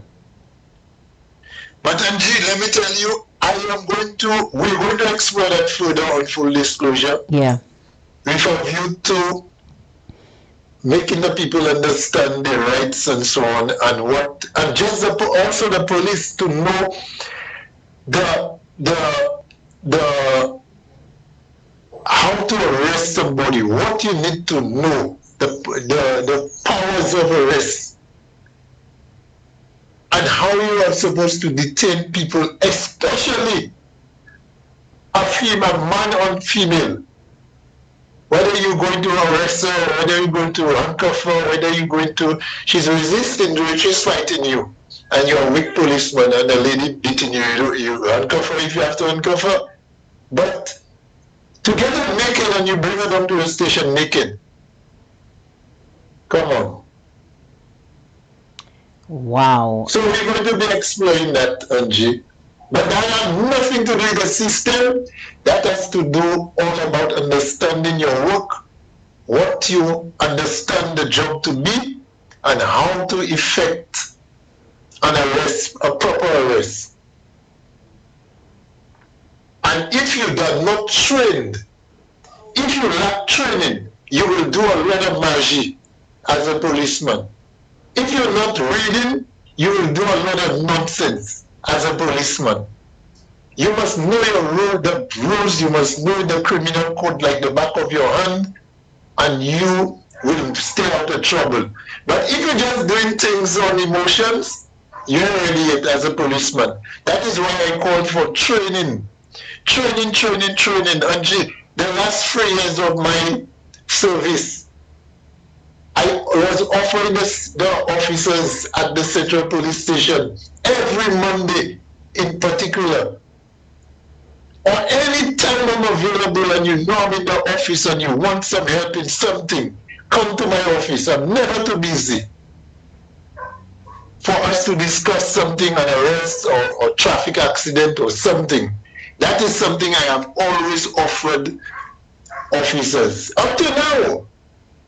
Next month will give 2 years I'm retiring. I'm meeting officers who asking me for assistance in showing them certain things, and I'm not withholding that back from them. Training. So while the police increasing in numbers not all, Angie. Yeah. As we can clearly see. If you make a force of 3,000 and you have 1,000 men that don't know what they're doing, you'll always get yourself in trouble. Yeah. But very good show, Angie. I'm sure I'm reserving more for full disclosure, but you and Ian, remember you owe me, you owe me some overtime, all right? Foster, you know how many times certain listeners have said to me, don't worry about the overtime, your check is in the mail and I haven't got it. I'll tell you what, once I receive that check, I will hook you up. Now let me tell you, I won't check, I won't cash. I deal with check. Once, If you get check, it's not me that will get. once I get the check, I will cash it and then I will take care of you. Thank you so much for that, Foster. All right, you're welcome. Thanks. Yeah. Good show. Yeah. Guys, that was our resident inspector of police, host of Full Disclosure, Mr. Foster Chico. But the question remains, would you, Foster, the gentleman in question says he is going to take care of you with cash, no check. So hold him to that. But the question remains, guys. Our society is inundated with crime. There's crime, black on black crime, white on black crime, police on citizen crime. We even have minister on citizen crime. There's all kinds of crime. More troubling, murders, homicides, homicides according to the Prime Minister. And you heard the Prime Minister yourself saying, what can we do? What can we do? So I'm asking you today. I'm posing the question. Phone lines are open, 572-3473. Drop us a line on WhatsApp if you don't want your voice going out on air. Drop us a line on the Facebook platform. I'm looking, we don't have too many questions on, we don't have too many answers on the Facebook platform today, too many comments, but let me see what we have. Somebody says here,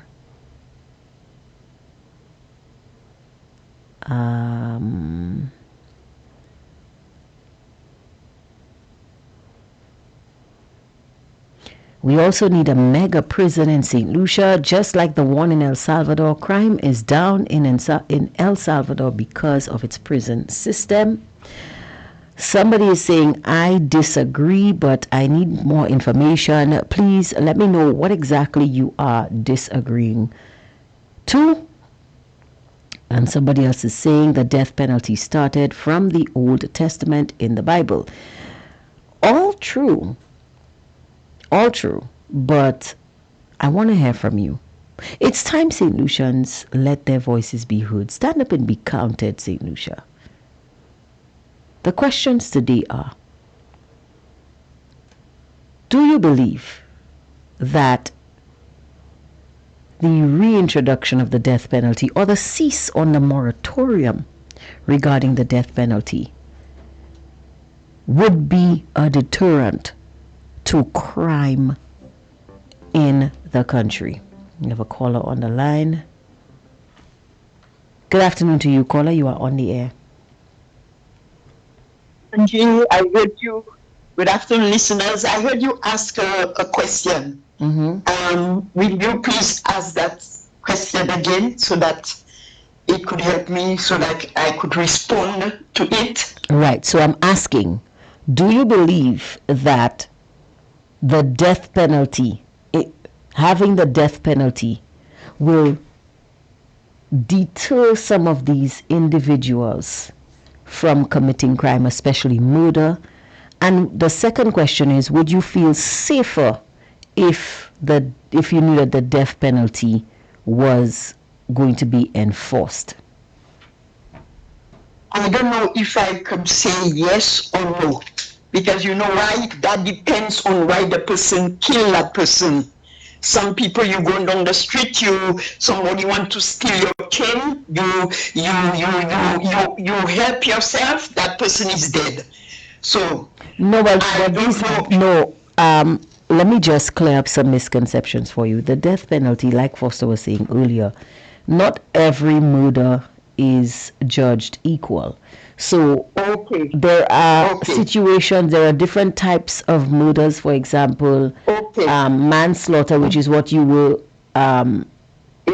what you were describing, or self-defense. These would not carry the death penalty. Okay. But a situation like what happened with Joyce and Uma, where she was terrorized by her husband, she was stalked, she was beaten several times. Understood. And he literally, this is a situation that would call for the death penalty. There are different degrees of murder. So, we're talking... Listen. Yeah. Go ahead, caller. Before, when you get a problem like what went on with Joy, Mm-hmm. the man who go and hang himself or kill himself. Why are they some that are killing, running and hide?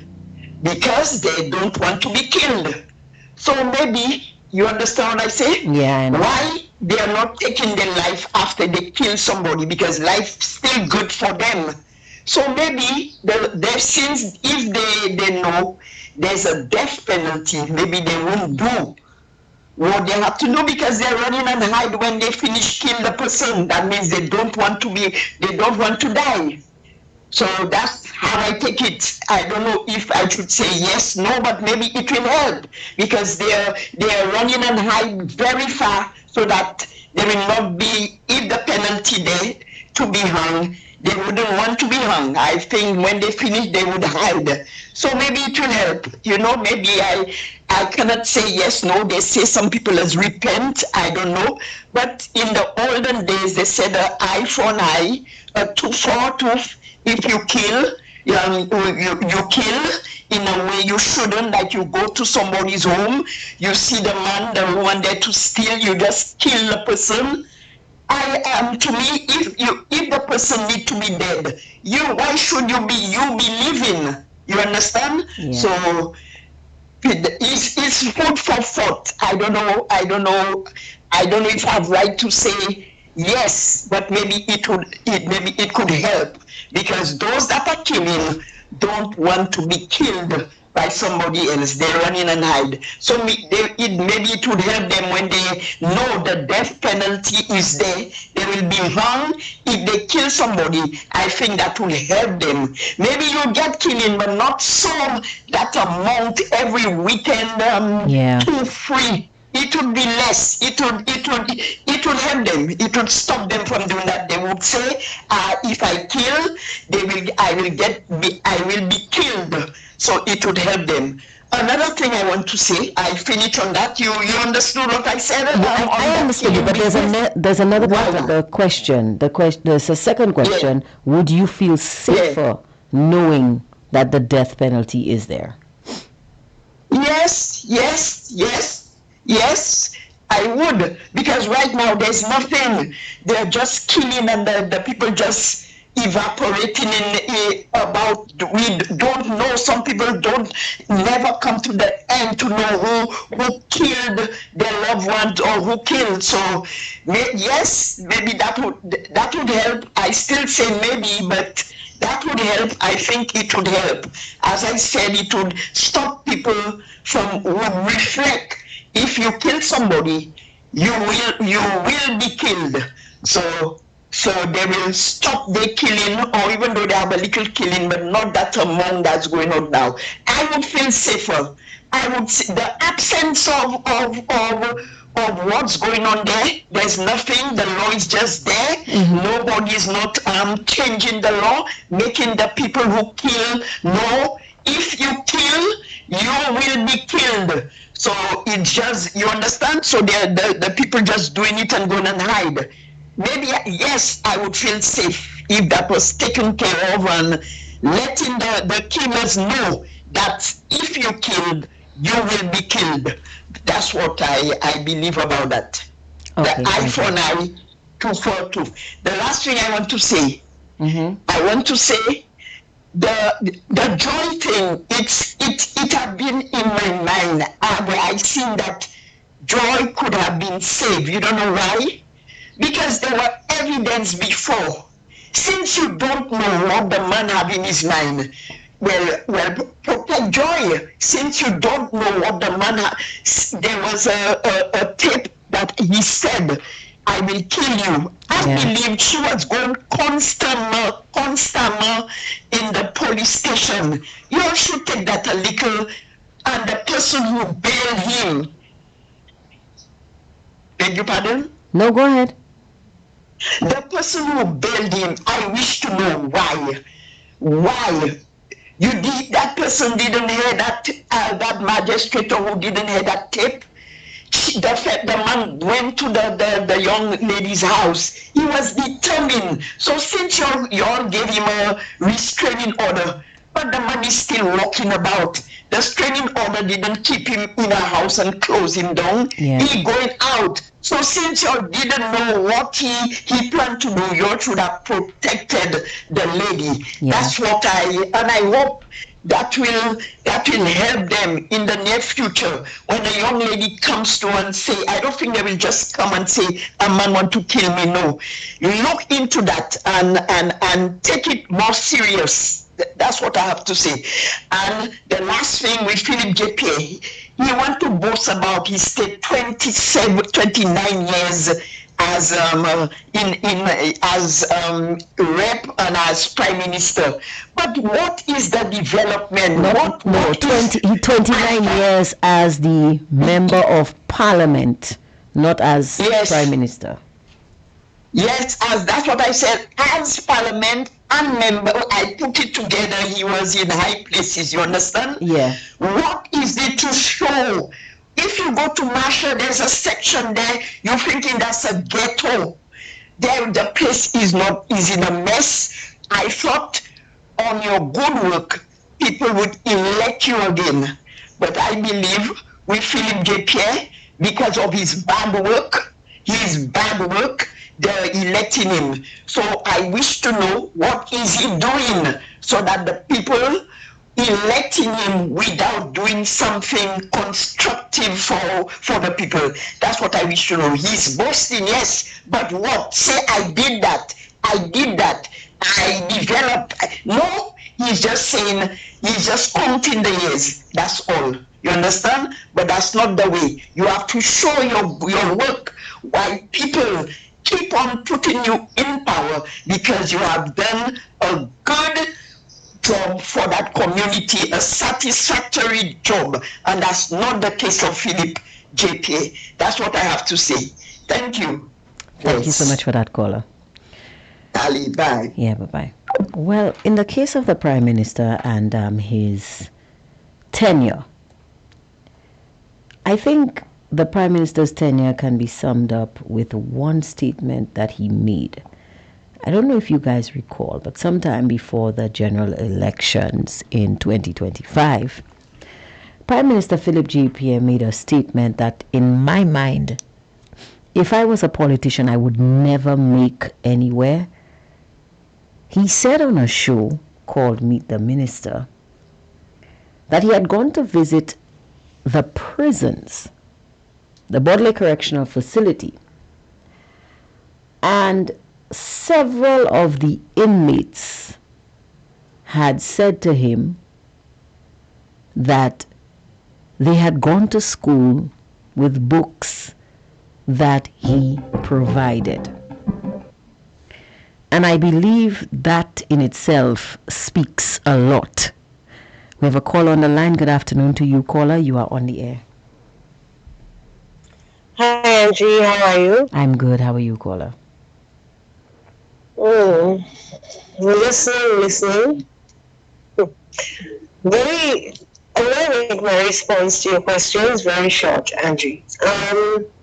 So, in terms of bringing back the death penalty in St. Lucia, for persons who commit murder, not self-defense, like we were saying earlier, but cold-blood murder, like what just happened to Joy. Yeah. We must bring back the death penalty for that. It doesn't have to be, there are different forms of the death penalty. There's lethal injection, there's an electric chair, and there's hanging. So there are different forms. So I believe that we should bring back the death penalty, whether it be any form. I don't care which one. The bottom line is you premeditated, you are going to murder someone, you did it, you turn yourself in after the fact. You actually said, if it's your voice, that you'll do the 7 years. They already had the tape. She has a tape of the conversation. You told her at least 10 times in that conversation, you will kill her. You promised her you will kill her. Why should you have a chance to come back out of prison and even lay eyes on that same daughter that you took the life of the mother that looked after her? You shouldn't. You should not be given 1 day in prison. You should be just sentenced to death. Now you're making it specific. Immediately. Caller, my question Sorry? is, do you believe that the death penalty will be a deterrent to the volume and frequency Yes. of homicides that we're having? I'm going to that too, Angie. Yes, it will be a deterrent because many of these people committing those crimes, like this guy said, and that's why I brought up that conversation. I will kill you, and I will spend 7 years, and I will come out. He said that in that conversation. Now that is how they think, those murderers, that, oh, I'll kill mate, I'll go in, I'll behave myself, I will even get out earlier than the sentence they're going to give me. And I will be able to live my life and this and that and whatever afterwards. But I still accomplish my goal of killing this person. Yeah. So I'll tell you something. If the death penalty was brought back, we would have, let me tell you, a fraction of the killings that are taking place right now. We probably have very little killings in St. Lucia. Very little, because they know that the moment that they've murdered someone in cold blood, that they are going to die right afterwards, after the court case. Do you understand? Yeah, So I bringing back the understand. death penalty will deter those criminals from coming out and killing people. And as for Philip J. Pierre and his nonsense about 19 years or how many years in or 29 years, I don't even know how many years. Honestly, it's just so it just so doesn't make sense. I would like to tell him the snakes are appearing in Marshall and in Castries and whatever. They even give one 3 gunshots. What day it was a few days ago. One snake got 3 gunshots. The evil that has been done in his constituency is unfolding. It will. God will bring it out. And there will not be much more time for him to spend in a parliament again, because he's completely destroyed not only Marshall, but the lives and livelihoods and the infrastructure, the soul of this country. He's the worst prime minister that we've ever had in St. Lucia. Thank you, Angie. Thank you so much for that, caller. Oh, caller, hello. Are you still there? Yes. There's one question you didn't answer. I asked, would you feel safer having those laws reinstated? Yes, I would, because these criminals would think twice before they kill. I would feel much safer, definitely. Thank you for that, caller. Thank you, Angie. All right. Now, guys, let me just quickly jump to the Facebook platform. I see some comments coming on. Somebody says here, Angie, the mother of Miss De Leon, called Tim and reported that her grandchildren were taken by their father and they are no longer in St. Lucia. Could you please do an investigation into this and let the public know if it's true? Thank you for your faith in my investigative prowess, but that is a job that is way bigger than me and a job for the police.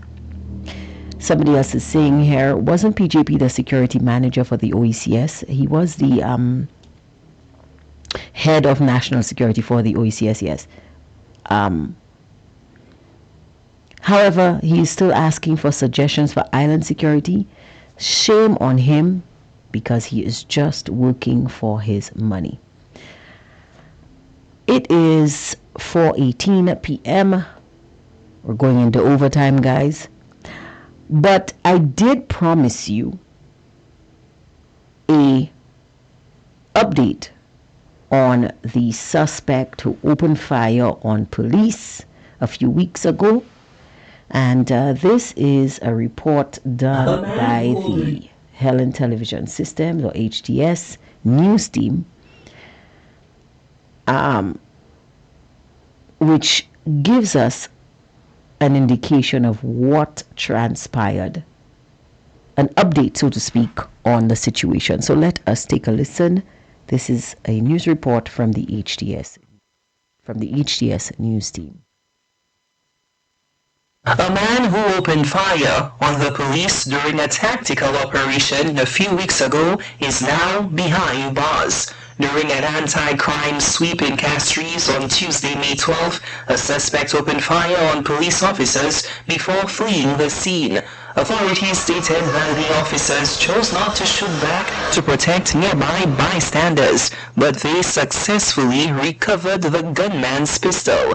Royal St. Lucia Police Force Inspector Siobhan Matthew confirmed that the suspect was successfully apprehended during a major operational surge and is currently facing imminent criminal charges. We also could report on the arrest of an individual, and it relates to an incident involving an exchange of gunfire between an individual and the police during an operation couple of weeks ago. That individual is presently in police custody, and investigations are ongoing and charges will be preferred against him. The arrest is part of a massive multi-day enforcement push targeting violent offenders and hotspots across the island. Alongside capturing the shooting suspect, tactical units also tracked down a regional fugitive wanted on an international arrest warrant. We could also report on the arrest of a fugitive for our neighboring island of Martinique, where a warrant of arrest was issued for him. He was arrested during an operation on Tuesday evening at Belmont in the Dennery Valley.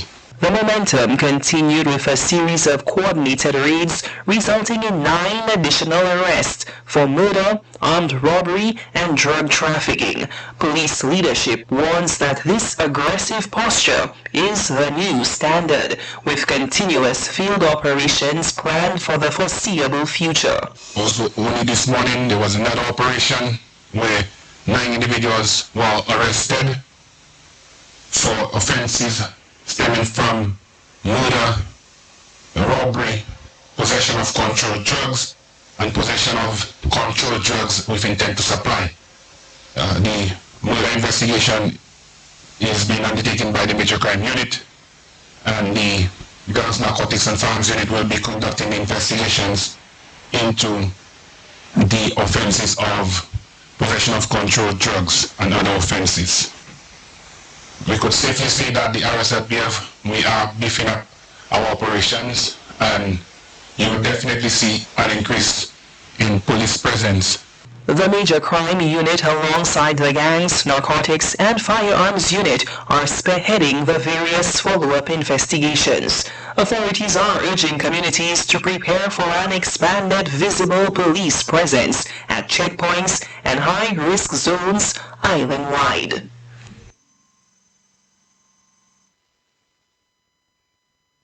Okay, this I just don't understand. This I just don't understand, because there are very conflicting, there's a lot of conflicting information in that report. First off, the statement or the phrase exchange of gunfire means that both parties were shooting, but then we had said that the police chose not to fire back because the individual, in order to safeguard the lives of persons in the vicinity. This is why I really prefer to hear things from the horse's mouth. Then why would the police ask communities to prepare for an increase in their activities? To me, that makes no sense. Are you sending a message? Who exactly are you sending this message to? Are you sending a message to the perpetrators that they should run and hide because the police are coming? Which is why I often say, guys, that we need to be more responsible with our voice, with how we say things, because this doesn't make any sort of sense at all. But on the bright side, congratulations to the police, and kudos to them for their never-ending efforts to ensure St. Lucia remains a safe space to live and work.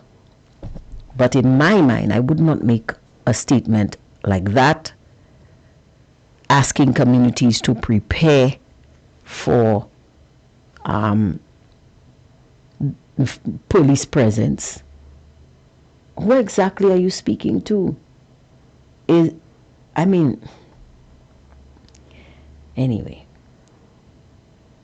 you're listening to Fire 107.7 FM, and this is Hard Talk. We're going to pause for a quick commercial break, and we will be right back for the final segment of the show. Stay tuned. You already know the power of Licks products on your clothes and household. You licked your whites and colored clothes, leaving them fresh and scented. You licked your dishes and left your hands protected with vitamin E. You licked your floors, even licked your toilet. Now we expand and bring you 3 new scents in our fabric softener: Balmy Sunshine, Summer Sunshine, and Thousand Flowers. And licks those stains off of colored clothes with Licks Color Safe Bleach. Licks went even further with Bondicare body soap bars in deodorant and antibacterial. So licks tiredness and bacteria out and refresh your tired body. Your products giving you licks? Then choose Licks from Today Distribution Inc. Available at all leading supermarkets.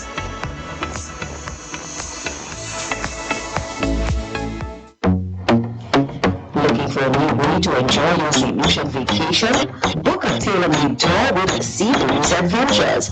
Explore the island's untouched natural beauty as you visit hidden coves and beaches along the coastline with any one of our whole or half-day excursions.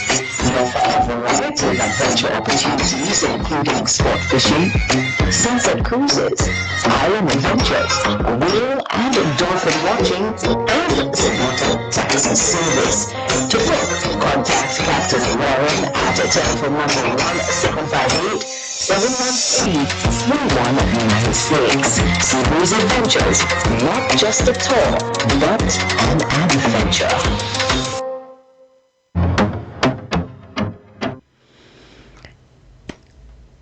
Good afternoon to you guys. If you're here on Fire FM, if you're listening to my voice, then you are tuned in, locked on to Hard Talk on Fire 107.7 FM. So guys, today I asked a question. I asked 2 questions of the general public. And the questions were these.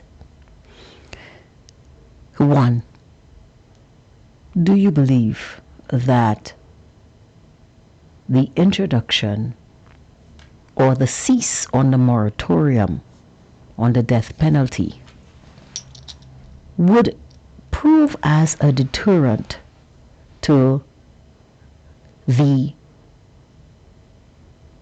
volume and the frequency of homicides that we are seeing in our society? And several individuals responded Yes. That it was a deterrent, although somebody said, listen, these guys, I believe these guys have decided that they live by the gun, so they're going to die by the gun.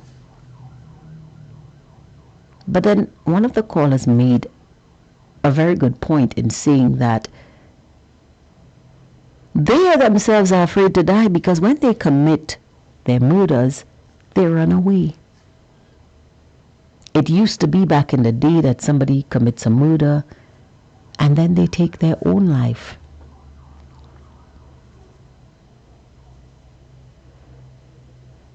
But we don't see that happening anymore. And in this case, we saw an individual blatantly say, I'm going to kill you. I will serve my time. And then I'm going to live my life because I blame you for everything that is happening to me right now. And I also asked the question of the general public, the listeners, and the contributors here. Would you feel safer knowing that the death penalty was on the books? That these criminals knew that if you venture to take a life, then you forfeit your own. And once again, even the lone voice saying that I don't think it'll stop them. Oh, we have a caller on the line. Good afternoon to you, caller. You are on the air. Hello. Good afternoon again. Good afternoon. Hi, good afternoon. Can you hear me? Yeah, go ahead, caller. Good afternoon. Sorry. You just you're talking about something happening to the police on I think Tuesday or Wednesday. There was a heavy from the chaussee all the way up to the North Shock, I think. Mm-hmm. This road was heavily armed policemen on the chaussee all the way up, I think, to Shock. Mm-hmm. Vehicles of policemen in corners hiding, police pulling over everybody, asking them to put down their windows, searching some vehicles, checking even if you had your sticker, Mm-hmm. checking your licenses, etc. Mm-hmm. Which I thought was a good thing because I can't remember the last time I saw this happening. And I'm telling you, it was heavy searches because I saw the police searching certain vehicles like the inside out. Right. So I am sure that they found a good few items, illegal items, etc., and may have taken that person on that day. And they said in the Denley area, so it looked like it was an island-wide operation that they had. Yes, I just wanted to say that because I experienced the stop and ask for license and stuff on that day as well.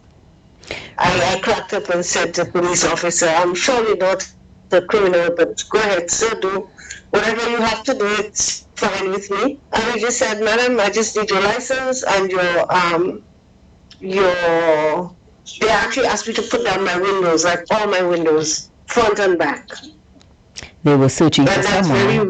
The police were on a manhunt. They just explained that they were on a manhunt, and they did get their man, both of them. So kudos to the police for making their presence felt, and they are saying that this is going to be the norm. They are going to be out.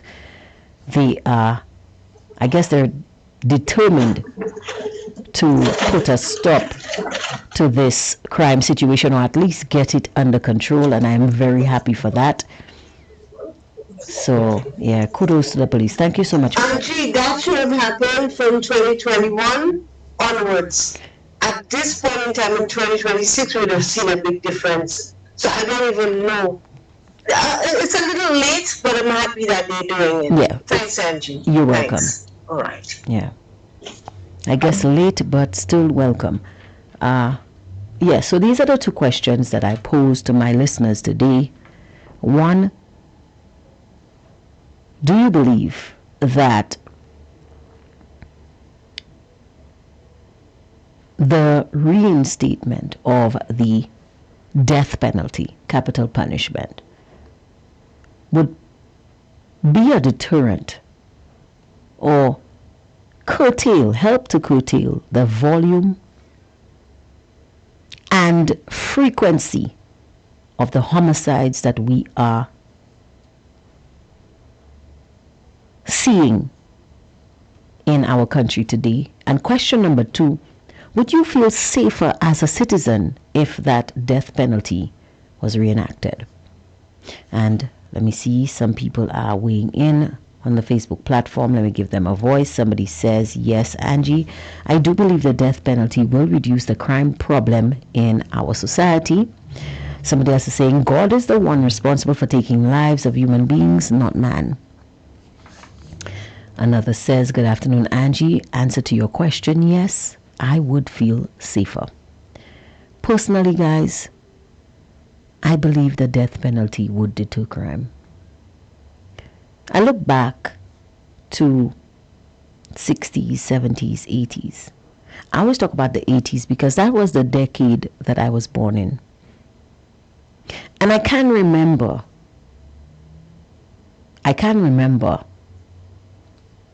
the first murder that I ever heard of. And somebody reminded me of it because the details were starting to get fuzzy. I was an infant when this happened. A gentleman in my community killed his wife, mutilated her corpse, and tried to fool people into thinking that she was okay because he wore her clothes and walked up the hill around the time that she normally walked. And I remember the details of that case, the police coming to pick him up. It was a huge thing in the community at the time. I am, of course, from the constituency of, originally born in the constituency of Castries South. And this individual, this made headline news in the community. In a community where people did not feel the need to lock their doors. People allowed their children to play, bathe, eat, sleep in their neighbors' homes. And they knew that their children were safe. That murder rocked the community, and I recall the older persons in the household speaking about it in hushed tones when the children were around. But of course, you know me, I'm inquisitive and I will listen. And talking about this as if it were the worst thing, an abomination. Every time back in the 80s, and the first thing they said that, I remember my grandmother saying clearly, Compton kai pan monsieur.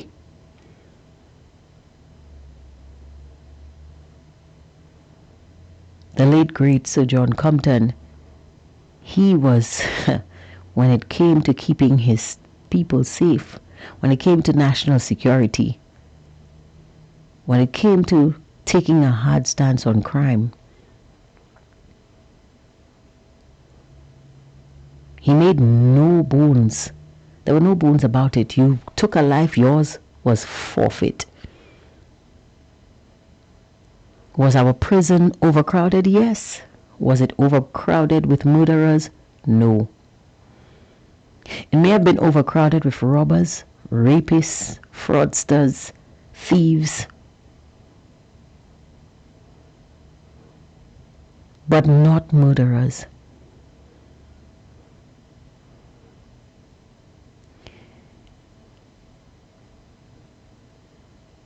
I remember hearing my uncle speak about a murder.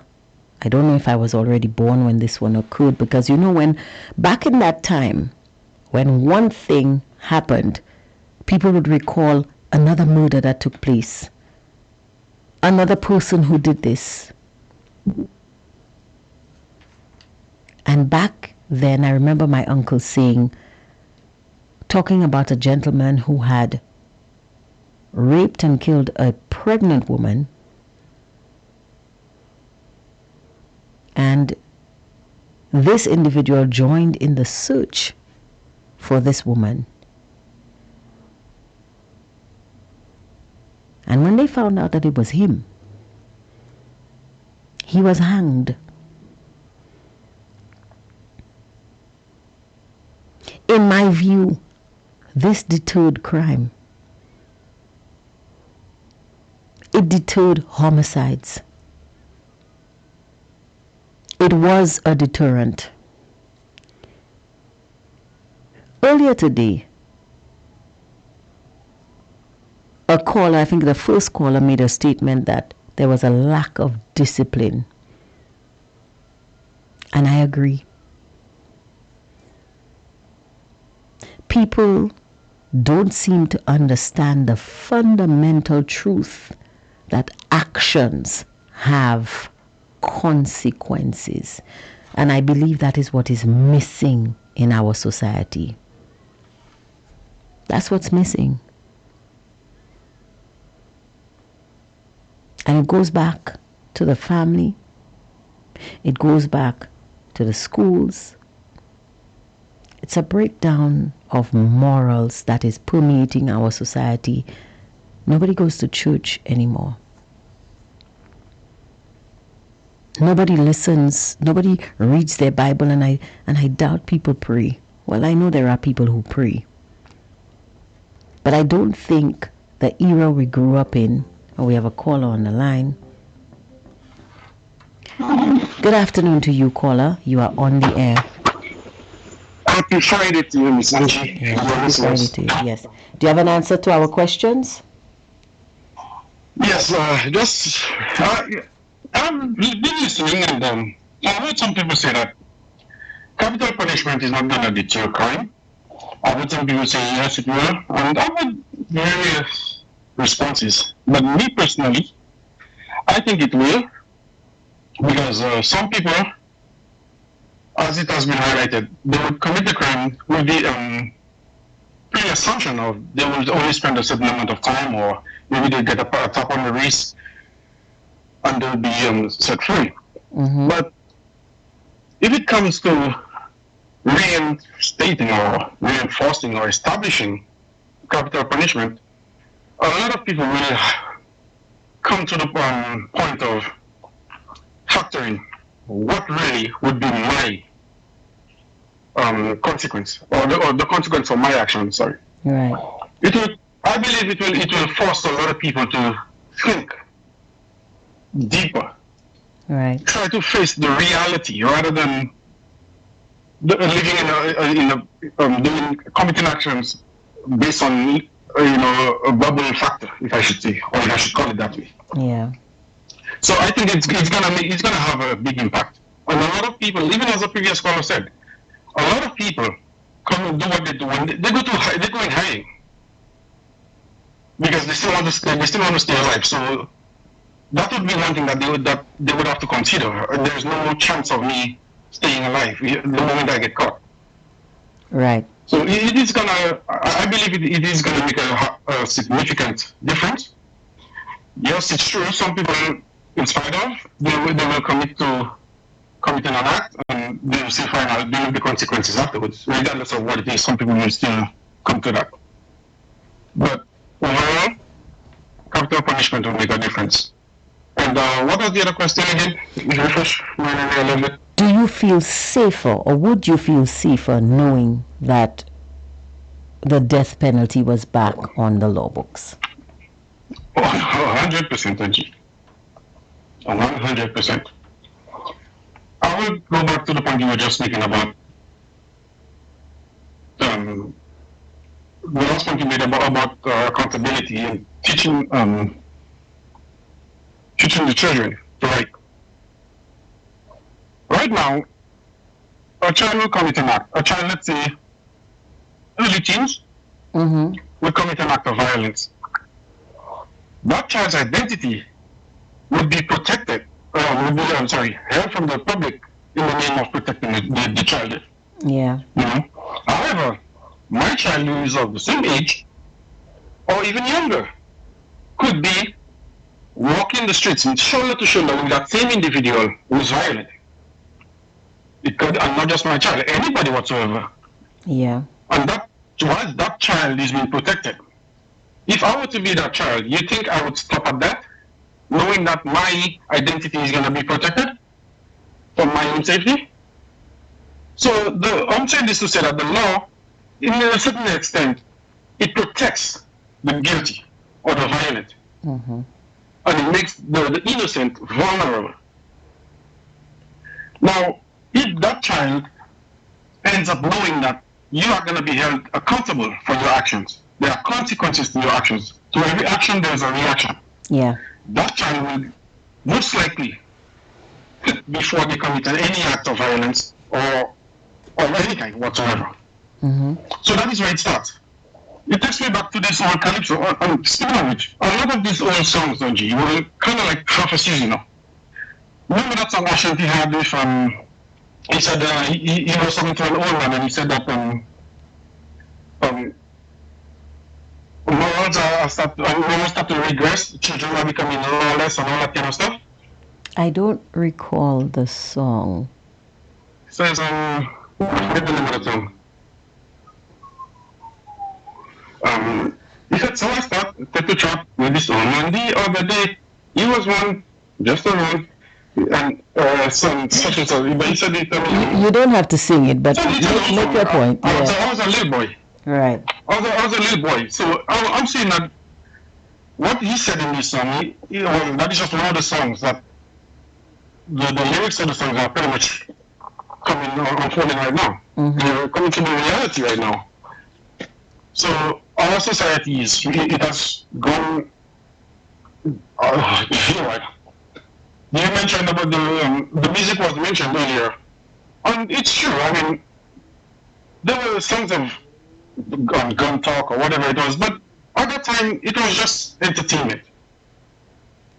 There was a time people used to laugh because they were saying anytime there was a teenage party or dance or whatever and you want them to fight, just play some kind of the new music at the time, like Movado and stuff like that, and they would react violently to it for some reason. So morals have gone down the drain, Andrew. I believe the death penalty would make a difference. It would have a great impact on crime. I would feel safer in an environment knowing that the capital punishment is being enforced. Thank you for that, caller. You're welcome. Have a good one. Yeah, you too. So, as I was saying, it is a breakdown in morals, and it is a situation where we no longer understand that actions have consequences. We no longer value a human life. There was a time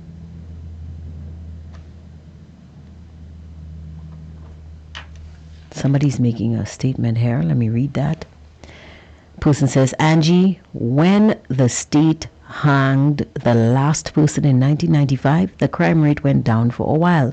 The statutes and laws are on the books for murder. It should be implemented according to the law. There you go. There you go. There was a time in what is historically now known as the Dark Ages, where persons who killed somebody, these individuals were allowed to simply pay the person's family for their life, and there was actually a price called the Were Guild. You can go back to your history This happened, of course, in Europe, not in the Caribbean. But there was a price called the Wegild, and that was the price of a man's life.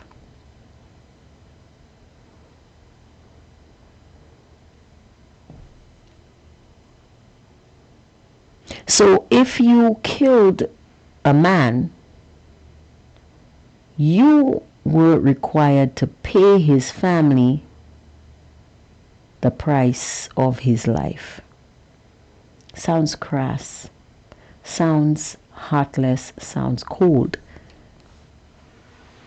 But throughout history, several measures have been put in place to deter people from killing each other. None have helped, except the death penalty, except what is said in the Bible, an eye for an eye, a tooth for a tooth. Now, I don't know more than God. Personally, this is my personal take. Personally, I believe that it doesn't matter how hardened a criminal you are.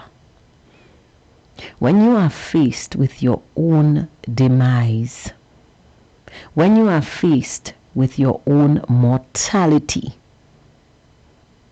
you stop and you think. You take a step back. Anybody faced with their own mortality takes a step back. Do I believe the death penalty is going to deter criminal activity? And when I say criminal activity, I mean homicides, the indiscriminate killings. Like, for example, those two individuals were killed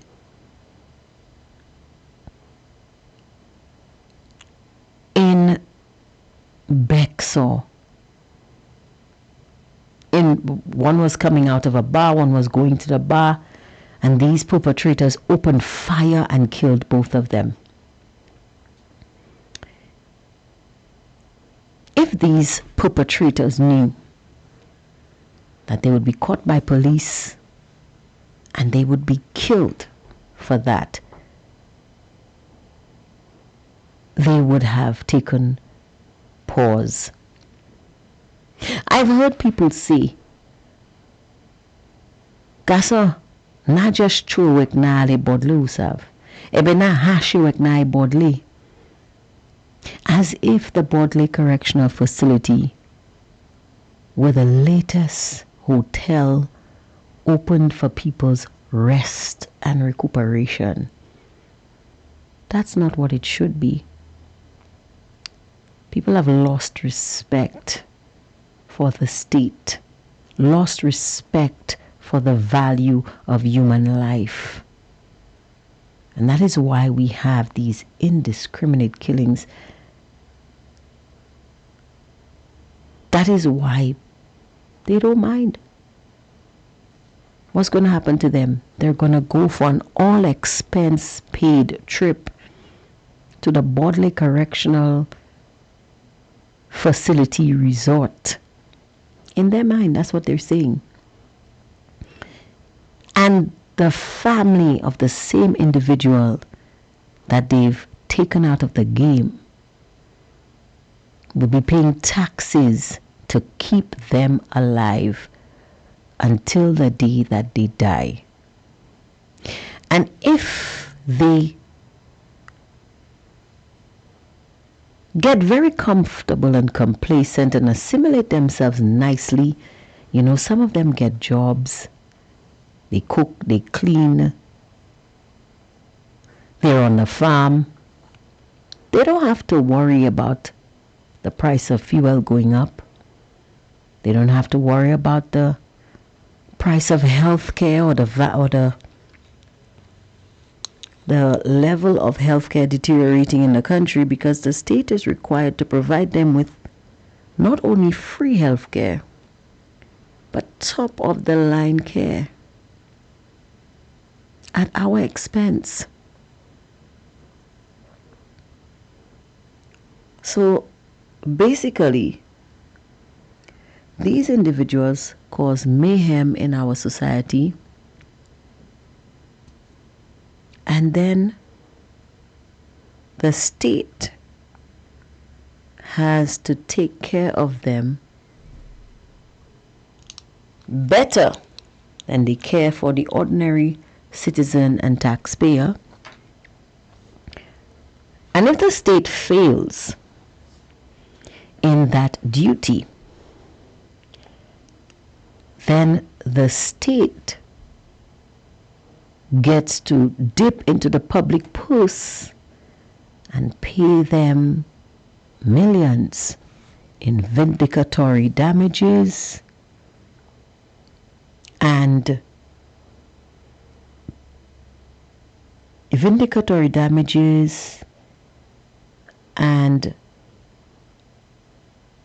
other damages, as we saw with two individuals who committed crimes decades ago. That cannot be right. Do I believe the death penalty will deter crime? Yes. Because back in the 80s, you know what they used to say? So why you pa kay pan mama kay fan ba pou sav? Men pa one chance. That's what we need the criminals to see again. We need to bring that back. And as an individual, as a citizen, I would feel 10 times safer knowing that the death penalty is there to deter persons from forgetting that there is accountability in this country. That's my personal take. Now, somebody's saying something. Final comment. Let me just read it out. Somebody says, PJP 29 years of legacy has absolutely no merit. What we got under this 29 years of this man is nothing but pure heartache and misery. Our society has deteriorated significantly with little or no progress. My dear folks, look at his own constituency and tell me what you see. Go to Marsha and see the state these people are living in. Don't you think charity begins at home? So what do you expect from this gentleman? If he can't clean his own backyard, will you expect him to do it for the rest of us? I'll just leave that there because I think that's self-explanatory. So guys, I for one, I'm very happy, or would be very happy for the return of the death penalty. As much as I wouldn't want the state to actually have to kill someone, except, you know what I mean, in the case that we now facing, I do believe that it will deter crime, and I for one will sleep easier in my bed knowing that this is so. Guys, thank you so much for participating in today's discussion. Thank you for joining us here on Hardtalk on Fire 107.7 FM. Let's continue the discussions. Let us continue to voice our opinion, because if we stay silent, then we form part of